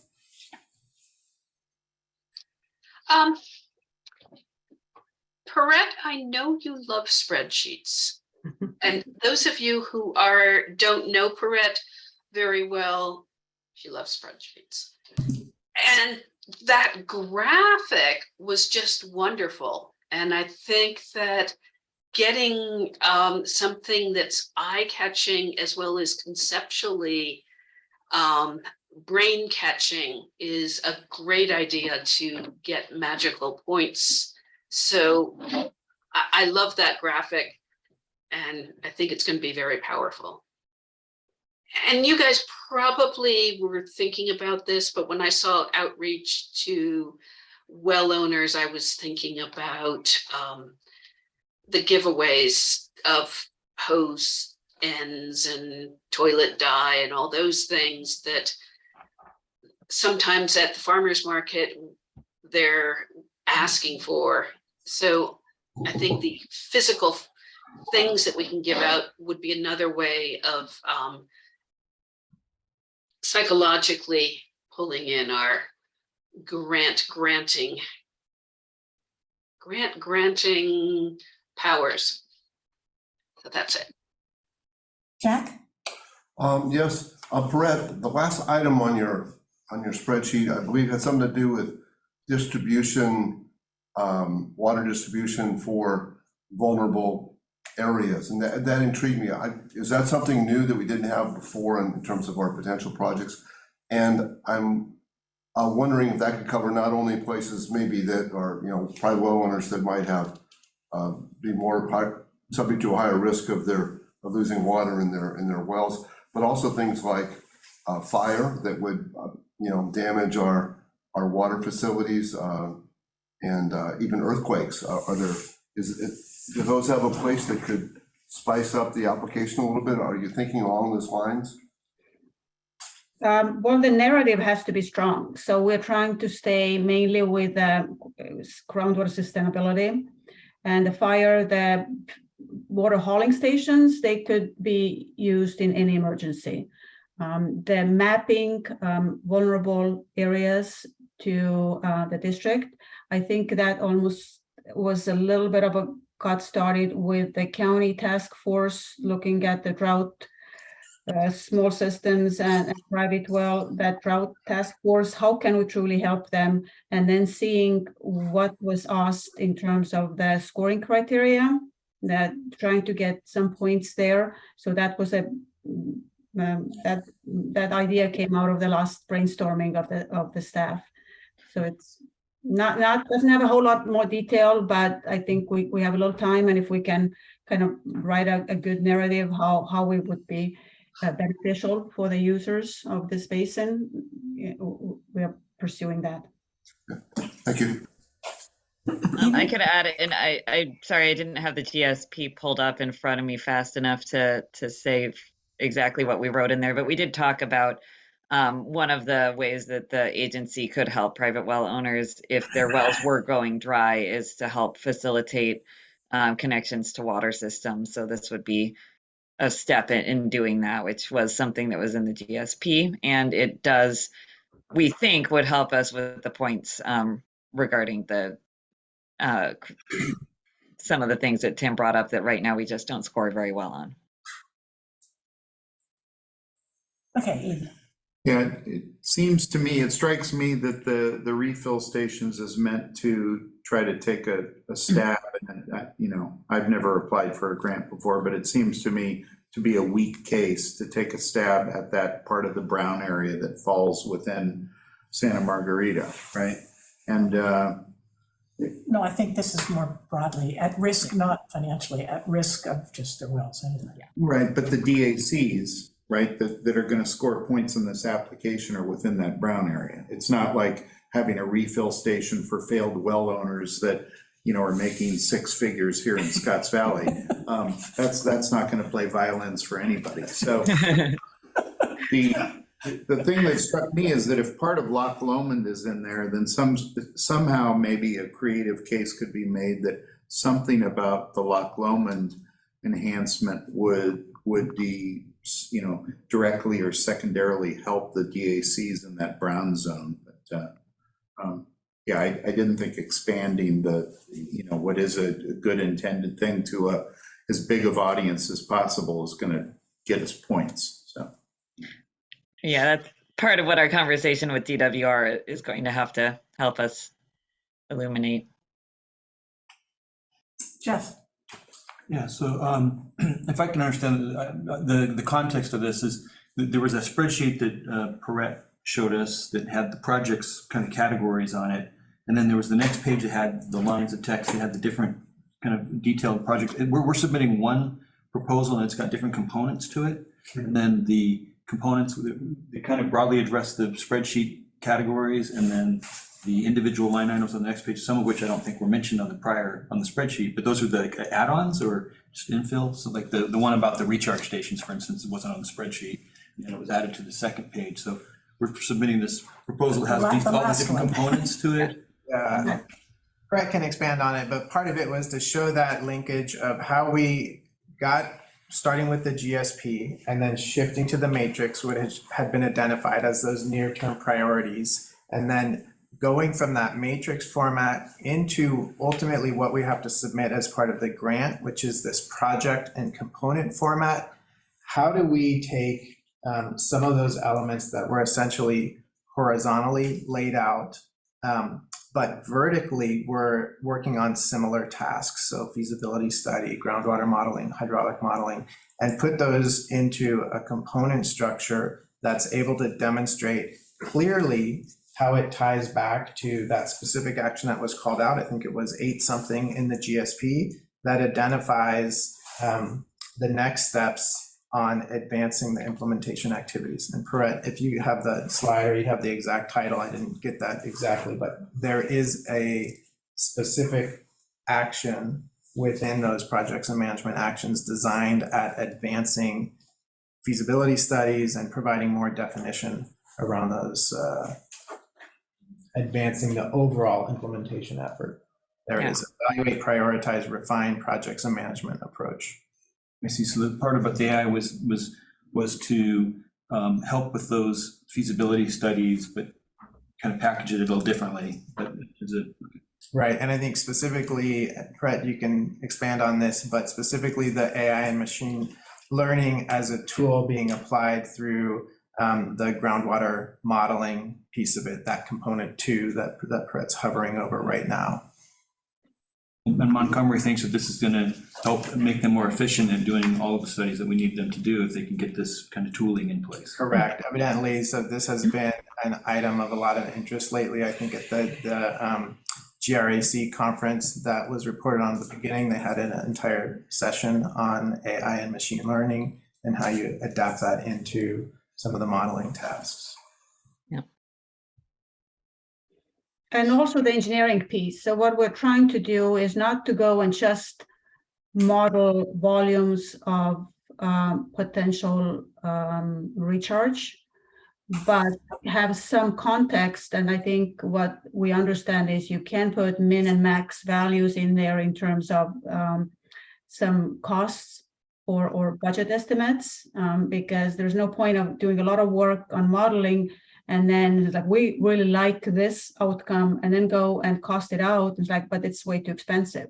So we kind of want to do a lot of iterative work with engineering team and groundwater team, and not go too deep into or too far down any of those paths if it seems like this is not right for us. So but the whole point of that was you saw a big matrix and what it's going to become. It's going to be component 2, maximum 4 pages for all of those things. So we need to be really careful and intentional with our words, what we write in there. We can put the maps and the graph or infographic, colorful pictures. Those can be added in or provided as an attachment. but the core of that, what we want to get done and what we want to get money for, is going to be very, condensed in the grant application. And then adding the other components, you're right, Jeff, those were not in the original matrix, but looking at what, this is kind of the part science with grant applications, that once you see the PSP and the scoring criteria, you might need to go back to the drawing board and reshuffle things and add things that will make the whole packet more attractive. Thanks. Any other questions or comments? I have, can you put that, when you just had up the last, just so we can discuss that. I think your approach of trying to, sort of, instead of having it everybody's little pet projects, instead of, you reorganized it in a way that makes more sense in terms of putting it together for the proposal and having it focus on what we said we were going to do in the GSP. But one of the problems I have with this is now it's so generalized. And as always, the devil is in the details. And so what I don't see here is any sense of priorities. And so from my standpoint, from SLV's standpoint, we have projects that are in effect shovel ready. They are things that we can do right now that we know will make the basin better, including our conjunctive use will help with groundwater levels and help with fisheries. Getting the Loch Lomond water accessed will also help with those things. And we know how to do all that stuff, as opposed to some of these other projects that are IPR way down the road. ASR maybe not quite so far down the road, but so, you're sort of asking me right now to just vote on something that gives no prioritization to any of these things. And I guess I just really want us to start doing stuff. Actually do things that make the basin better, not just model, for one. So that's one question I have. And then the other one is that you sort of gave us the total number of money, 200 million, maybe 90 groups that potentially could. So that's how I presume you came up with the $2 to $4 million number. And so what I worry about is we've got all these components. And one of them, for example, is the Butano monitoring well, which in and of itself is what, $750,000? No, what is it? Maybe it's about 300,000. Okay, 300,000. And I guess the question is we have no record of any good data in the Butano. So we get a new well, we don't have any historic record to compare it to. We don't have any of our wells currently, any of our production wells are dominantly in the Butano. And so I guess, if you ask me, like, is that a really high priority thing to do? I mean, it's a great thing to do, it'd be nice, but you're looking at me. No, we have production wells in the Butano. Well, you have them in screens that are open. Yeah. To both the Butano and the Lompico, so you don't know where that water's coming from. We believe primarily it's coming from the Butano. So my point is that, you can put in a monitoring well and you're gonna get data, but you don't have any, it's monitoring, but it's starting day one. So that's what I mean. So the question is that as important as some of these other things? And I don't know, this is and the question of, somebody said they could fund a few things. And so what I would really hate to see is a situation where somebody would say, well, let's fund that component, but not fund another component that I consider a heck of a lot more important. So. Great comments, Gail. So it's interesting. They will rank, PWR will rank each component based on the scoring criteria you saw. So they're going to essentially take the component 2 and look at those, I think 7 or 8 different categories or criterias, and they will assign the points based on, does it meet DAC? Does it have, any DAC? You're going to get 0 points or 4 points or somewhere in between. So they're going to do that for each. I understand it. That's they will average it. and then they will average it. So if we we have to put on a DWR hat.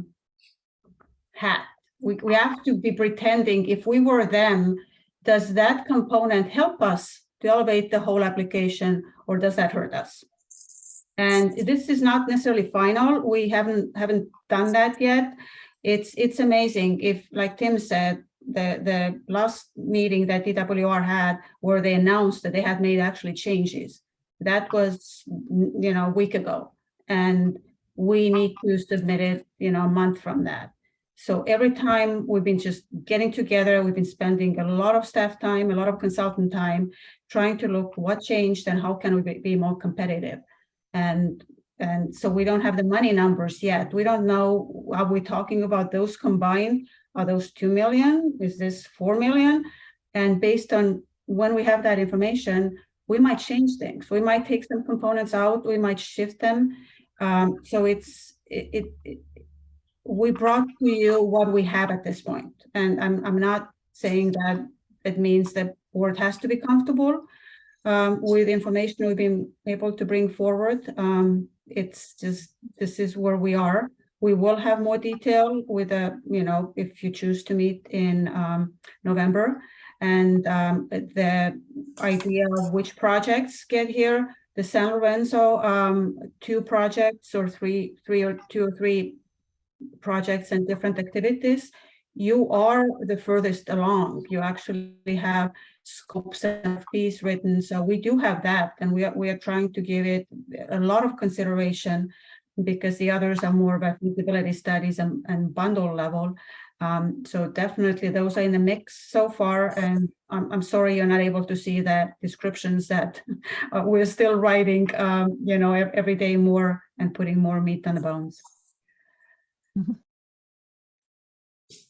I think this is one way I look at it, it's a dog and pony show, right, for Department of Water Resources. If you just give them the dogs and don't give them the pony, they might not even take the dog, right? So I think unless you, I think the point of the monitoring well construction is that it fulfills something that was in our GSP, so we can say, and we're getting these things done because we said we would. Things like that. I mean, whether that gets the money or not, I don't think it helps us to narrow our proposal because we might get 0.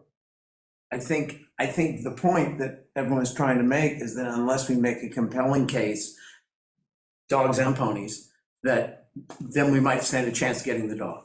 No, I understand that. Yeah. They're averaging, but then somebody said it's possible for them to fund only individual components. Yes, it's possible. So that kind of cuts a little bit at your argument. So that's why I came up. I don't think it does cut the argument because this is a different type of grant, right? If it required matching funds, then you'd be more concerned what they forced us to actually act on if it wasn't our actual top priority and they picked and choose.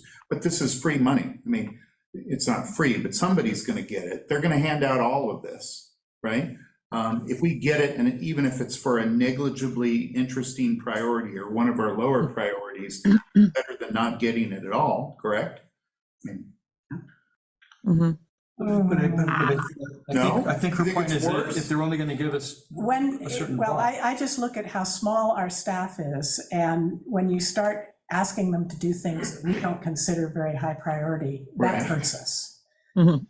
So I'm just saying I totally get your point, and you're right, but I'm just saying it's not quite as clear-cut or black and white, as you said. Seems like they're already deep into this. It'd be like if somebody came up to me and said, Gail, I'm going to give you a Lamborghini. And I'd say, I can't afford the upkeep on that.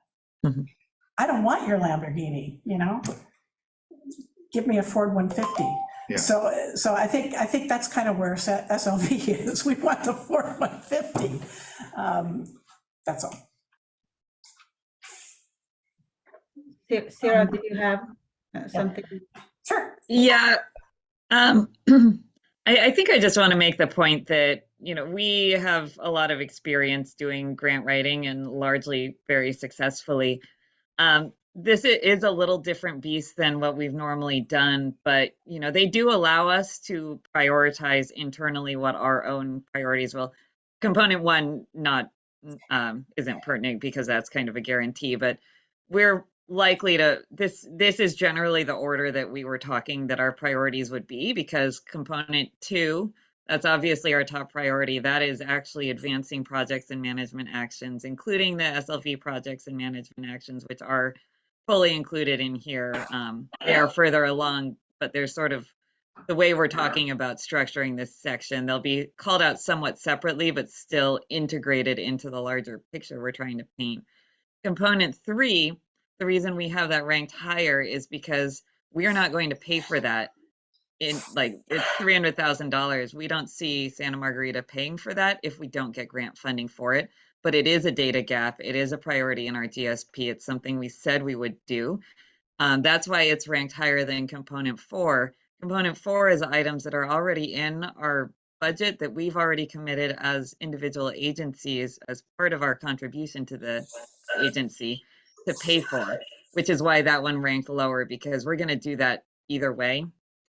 And then component five, again, this is the one that I think is clearly the weakest in terms of we're trying to do things to help us get points. We're not sure it will work, and we're gonna have those conversations, but that's why that's ranked lower. But they are gonna look at how we prioritize things. If they're gonna say we're not gonna get full funding, they're gonna look at what our priorities were. And our clear priority is gonna be component two. I think that's gonna be the lion's share of the grant ask as well. Thank you, Sierra. I didn't realize that the 1, 2, 3, 4, 5 was actually a ranking. I just thought. Oh, yeah. Yeah, so that I feel better. Not that matters, anybody gives a damn, but. We care, Gail. Texted me saying, I've got my hand up and I want to be called on, so. So Jamie, did you want to ask a question? Sure, thanks. Can you hear me? Yes. That's good, because my video is frozen for some reason and I can't get it to come back on, so I wasn't sure if I was You still do actually sound in like the meeting. this roll paper, but. I'm actually asking this question on behalf of Mark, our alternate, because he couldn't ask a question. He wants to know, is the high level budget going to be included, and if not, why not? In the grant application? Yes. Yes. The budget that's required in the grant application is by component only. That's all they're asking for. That will be included, if that was the question. Actually, by category, Sarah, not component even. Sorry, you're right. We have discussed that, it was brought up that we can include additional information as kind of backup after the application. For some of these areas where we have more detailed cost budgets, we may include that in the application if we think it will help us or if it makes sense. Sure. Whatever we have at the time, yeah, it has to go in, right? The more the better. But thank you. Any other questions? So the November meeting would be just in time to review this before it got submitted, and then, is that the idea? Pretty much, yep. I do want to make a point that the November meeting is scheduled for the 14th, right, of November. That means a lot of time. We're actually, that's like 10 days, 12 days from now that we'd have to have everything in. I want to make sure there's some expectation management here about what we could bring to you then versus what's going to get submitted 2.5 weeks after that, because there's still going to probably be evolution. It'll be a lot more clear, I think, in the next 10 days what we're going to have, but you're still not going to be seeing a final grant application if we have to get everything, to be able to post a Brown Act meeting. It would have to be up by like the 9th. Yep.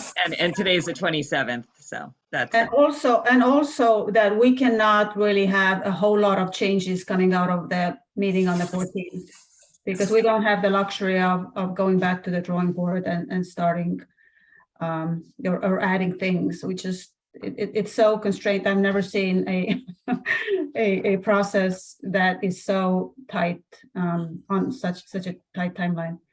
Yeah, that's a good point too. Well, I think it's up to the board to decide what they feel comfortable with. There was a resolution suggested by the staff. And, you know, we could do that resolution. The cramp. Oh, sorry. Oh, I hate that. I know. Bike riding. I've been having those recently. Water today. We can consider that resolution, or we could do something else that would basically, what would I say, endorse the approach that the staff have come up with so far. There's a draft resolution idea. What did that mean? No, there's a draft in the packet. I know, I'm looking at the resolution. That's a draft resolution. It is. It's a draft resolution, and the wording in that is very specific to what we have to submit. Essentially, the authorization, it's the approval portion of it, that the board is authorizing submittal of the agency to submit the application. Okay. But I want to get to Doug and Ruth before we continue. Is that okay? Go. Okay. Doug, go ahead.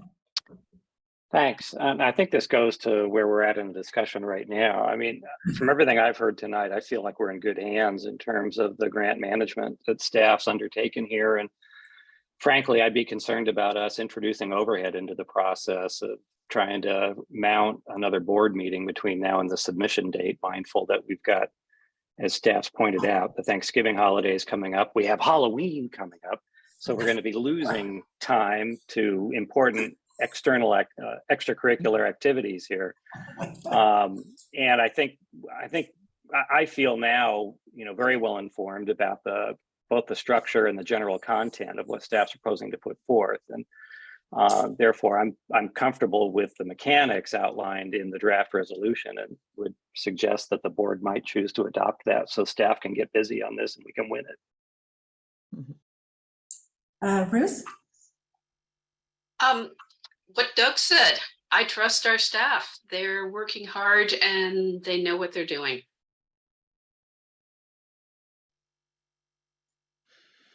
Okay. Anybody else want to comment? Yes, I would. Go ahead. My preference would be to still get a opportunity to review it and see it and see where it's at at the meeting, at the next meeting. Hopefully we'll accept everything as is, but it would still be good to see where the details of it.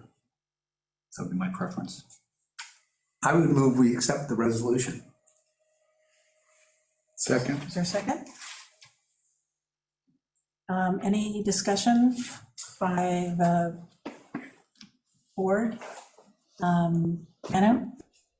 Thanks. Yeah, I think we might need to take it to public comment before we vote. I mean, I generally agree with Doug's comments. I mean, I'm very sympathetic to your comments, Chair, about wanting to get things done. And I feel like staff addressed that, and that's really well encapsulated in component 2 in terms of making progress on the engineering work for those tangible projects. And I mean, really, that's going to be the priority, and that it's component 2, which comes before 3, 4, and 5.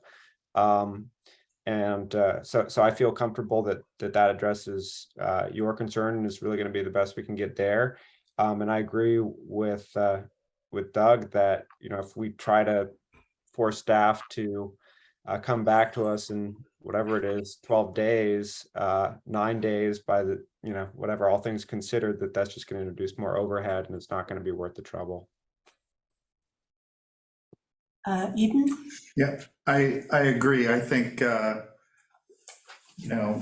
Tim had said this is going to be really competitive, and if we can give authorization to staff, the experts, to go out and be nimble and quick about this to try to get the free money, I don't think there's any downside to it. I think that may be the thing with, if we have weakness in addressing DACs or anything else in there and making our point score sufficient, then that may be the thing that sets us apart, that we actually get the thing in, as opposed to some of the other districts that hold back, waiting to micromanage a lot of this stuff. Any other comments, questions? I'm gonna vote no, and the reason is I promised when I started this that I wasn't going to approve anything that we didn't see beforehand. We started my term with that, and I don't want to end with it. Also, a lot has been made of that there hasn't been much time to do this, but we knew this proposal was coming. We knew it in March and April. And I think talking to my own staff, I've had the feeling that SLV has been kind of pushed aside. Most of the meetings having to do with the programs have been run by Santa Cruz, by Rosemary, by Heidi and their staff, and dominated by them. And so I just feel like I wish I had more trust, but I don't. And that's a shame. And I hope that, that's all I'll say.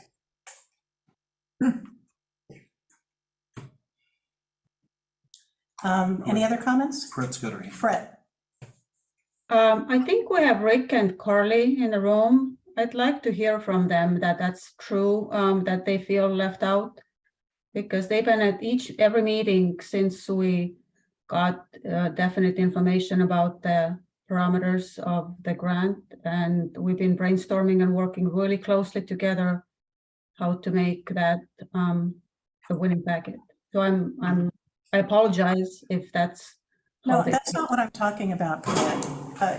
I'm saying that we've known about these projects, and there were meetings well before the grant was announced earlier this month. And that's where the lag has been. And I'm not going to let you put them on the spot now. That's just not fair.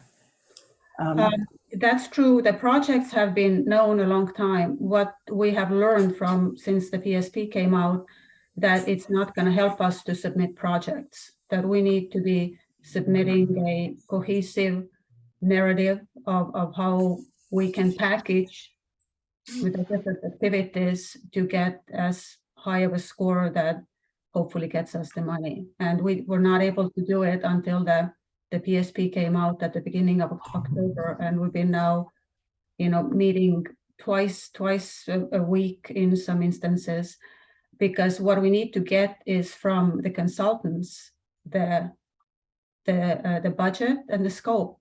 I mean, we can't do it ourselves. We need to have somebody behind it who has done it and who can submit a proposal. And they've been incredibly supportive, because every single basin, all 90 of them, are trying to get the money.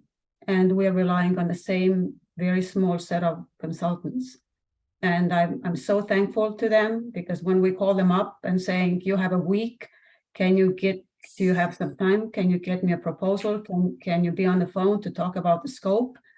They've said, you're not the only one, but I'm going to make it happen. So that's the crunch here, is to really take what we have and make it fit the box that the grant is asking for. It's not the lack of projects, and it's not the lack of desire. And I think we've all, including your staff and all of the agency staff, that we've just made sure we can fit it in. Are there any other comments by members of the board? Let's see, how about members of the public? I think I see one. Rosemary?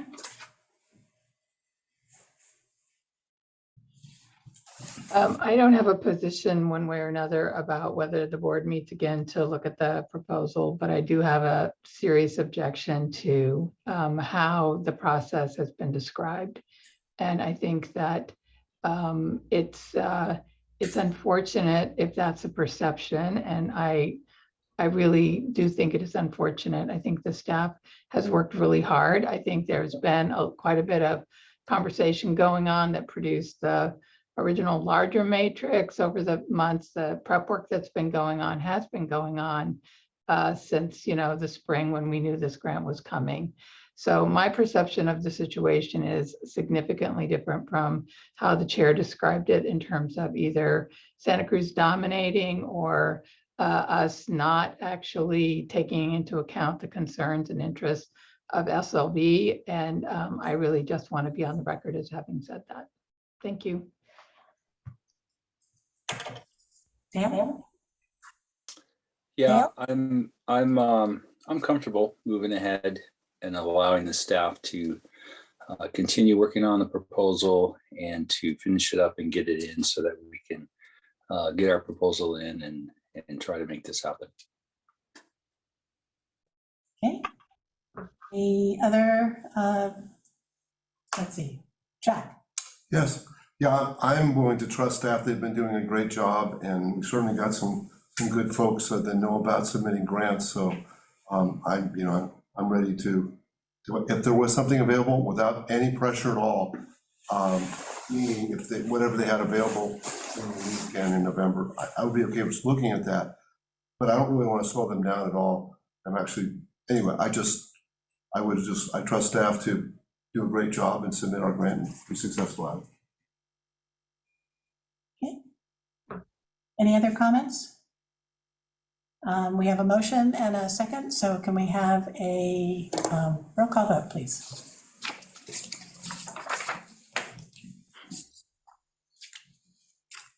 I have one other comment to add, if that's okay. Sure. And I think both myself and Rob are coming to this basin with relatively fresh eyes. We have not really participated in although the RWMF has certainly supported the current grant administration, we have not engaged in the GSP process the way that we have in Mid-County.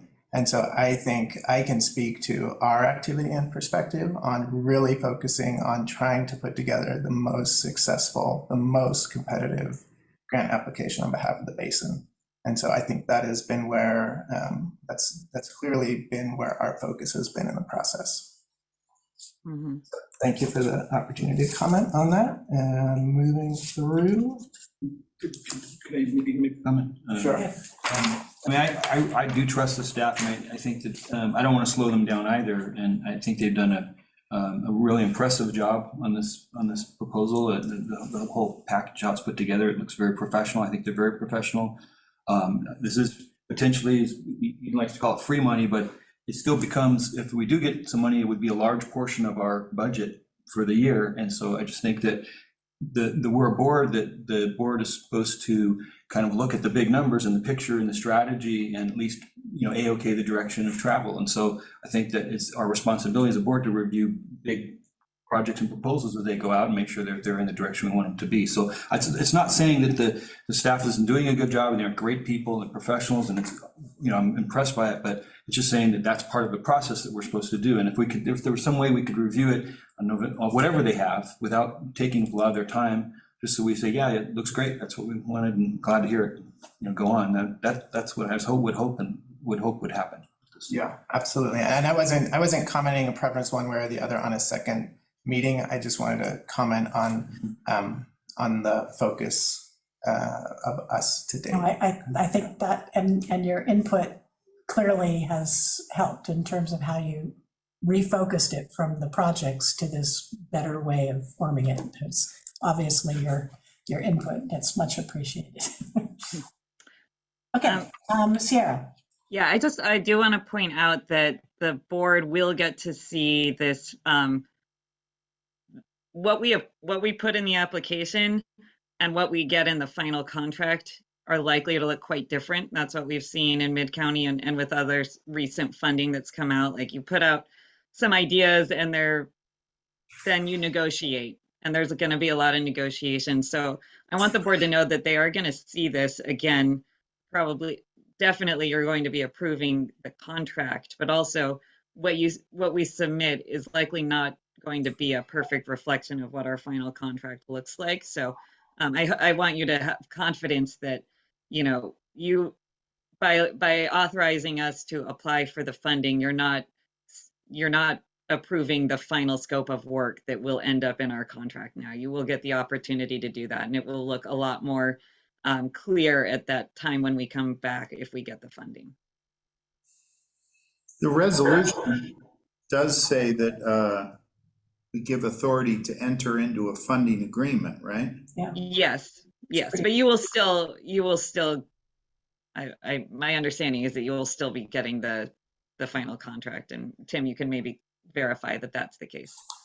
Right, so we would, it is authorizing that, and it's authorizing signing off on the invoices and essentially all of the quarterly submittals down the road. We didn't talk about it, but that's what the second letter in there is getting at, who's actually authorized as the business entity were it awarded to move forward through the life of the grant. But to Sierra's point, particularly in an agreement that is going to be fairly high level, we would expect if it's awarded, DWR is going to come back and ask for additional detail related to both the work being done and potentially the budget. Because right now what they're asking for is just a single line in the different budget categories. That's different than what they have done in the past, where they've definitely asked for more detail at the application phase. And I think part of why it is condensed here is their recognition of the time frame as well,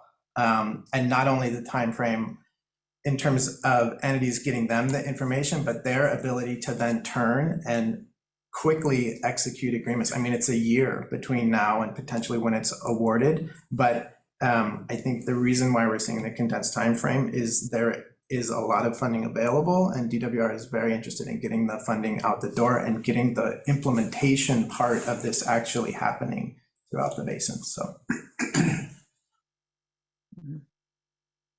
Jack. Yeah, clarification. Is this one of those votes where we required to have all the members of the three members, a unanimous vote of those, like our budget? No, I don't think so, but just, okay, don't want to be surprised. We're not Okay. spending.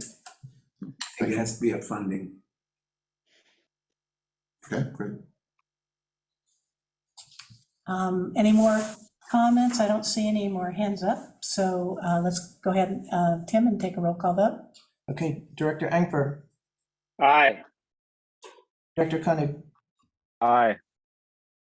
Director Cassidy, Aye. Director Koopman, I'd like to wait for the next meeting, so no, I guess. okay, Director Pollock, Aye. Director Dillis, Aye. Director Stiles, Aye. Director Perry, Aye.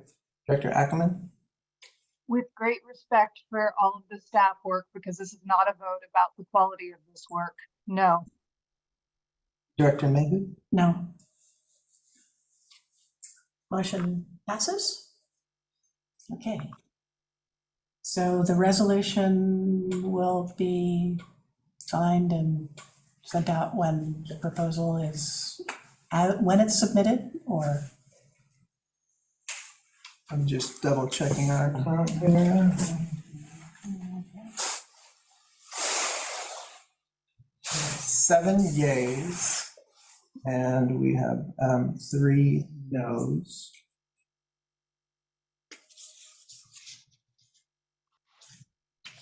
So I would want to confirm. Quorum. Yeah. Right. Yeah, way more than a quorum. Oh, yeah. I think there's only 11 of us.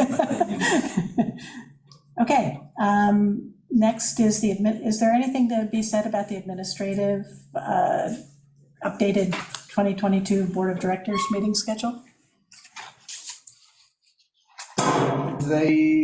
Yes, there is, in that we had the November meeting scheduled in the event that we needed to bring the resolution back. And so the only other item on there, as Perrette mentioned earlier, are the audited financials. And so under the current schedule, there's a meeting on the November 14th. And then there is no meeting scheduled for December. And so it would mean that we're not reconvening until January.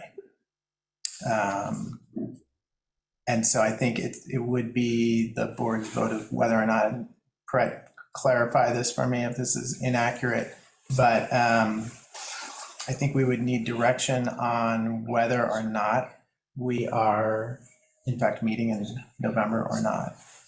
Right. What we could do is to leave it on books that date, and then typically take at least a week after this is done, and maybe we get something else from DWR that we do want to come back.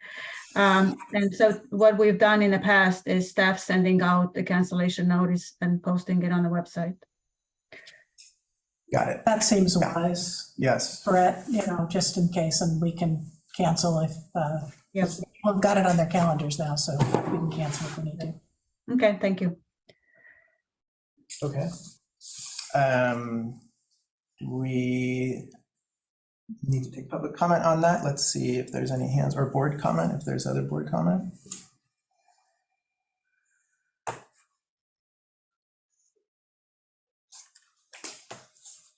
Chair, I'm not seeing any other hands go up here. No, so we go on to the next one, staff reports.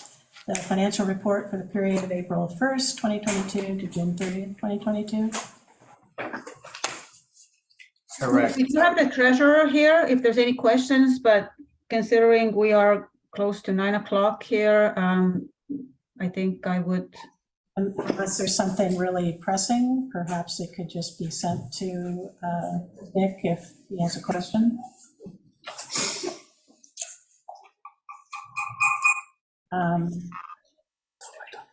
So do you want to go through each one of these staff report things, Tim, or we want to? I would like to introduce Rob, if I could, to the board. I don't have a comment on the first two, but if I have, Tim, if I may, this is one of the things that is in our procurement policy, that if there is any contracts that I have signed that are under the board limit, I will inform board of that.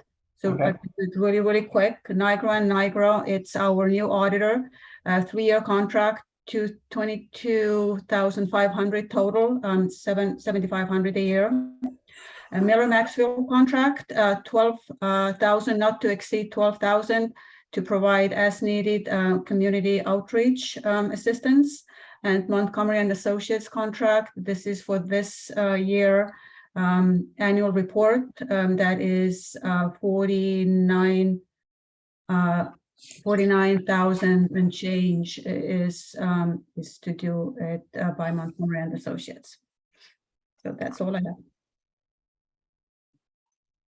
Okay, thank you, Brett. And then I wanted to take the opportunity to introduce Rob Swartz, who is the senior planner who was hired on behalf of both of the GSAs. So this is the county contract in place with the Regional Water Management Foundation.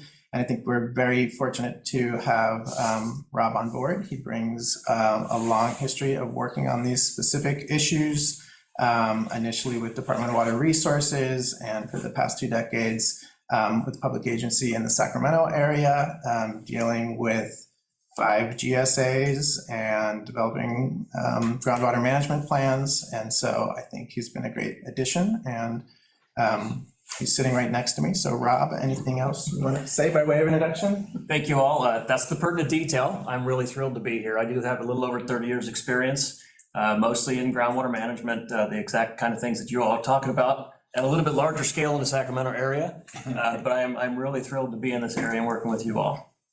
Thanks. Great.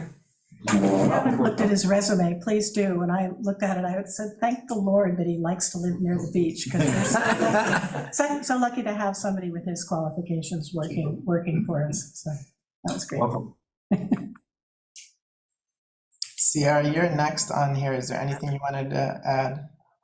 Yeah, I will briefly say that some of you may remember that there was an executive order from the governor that gives GSAs the not only the authority, but actually a requirement to review specific types of well permit applications before the permits can be given by the permitting authority, which in this case is typically the county. We do have a compliance form at the county now that we provide to GSAs to fill out if there is a well that would meet those standards, which would be a non-de minimis, non-water system well. Given that we only have 3 of those types of wells in the entire basin, we don't think it's worth right now the effort to develop a policy at the Santa Margarita Groundwater Agency level about how to respond to these applications when they come in, given that this is this executive order will expire at some point, and the legislation that would make it permanent did not advance in the legislature. So I at this point, I just wanted to let everyone know that that form exists, and should an application come to the county that would actually require the sign off of this board, we'll come back to you with a proposed approach to that at that time. But we didn't think it was worth the time to develop a policy, given we don't think it will ever be used. Okay, Okay. any questions or comments on that? Let's see, I don't see any hands up among the attendees. All right, anything else? Any questions, comments about future items? No, I think we've hit the witching hour. We already had the information. 3 hours, we've done this in a while. It's been a while since our last meeting. I know, this is like my last meeting, and I'm really annoyed that I've like ruined my record of getting us out of here in an hour. That's okay. So, let's see, we've already had our AAM informational item, I think. We had a good discussion of that. And so with that, without objection, I will adjourn the meeting. All right. Not quite 3 hours. 2 minutes short of 3 hours. There we go. Well done.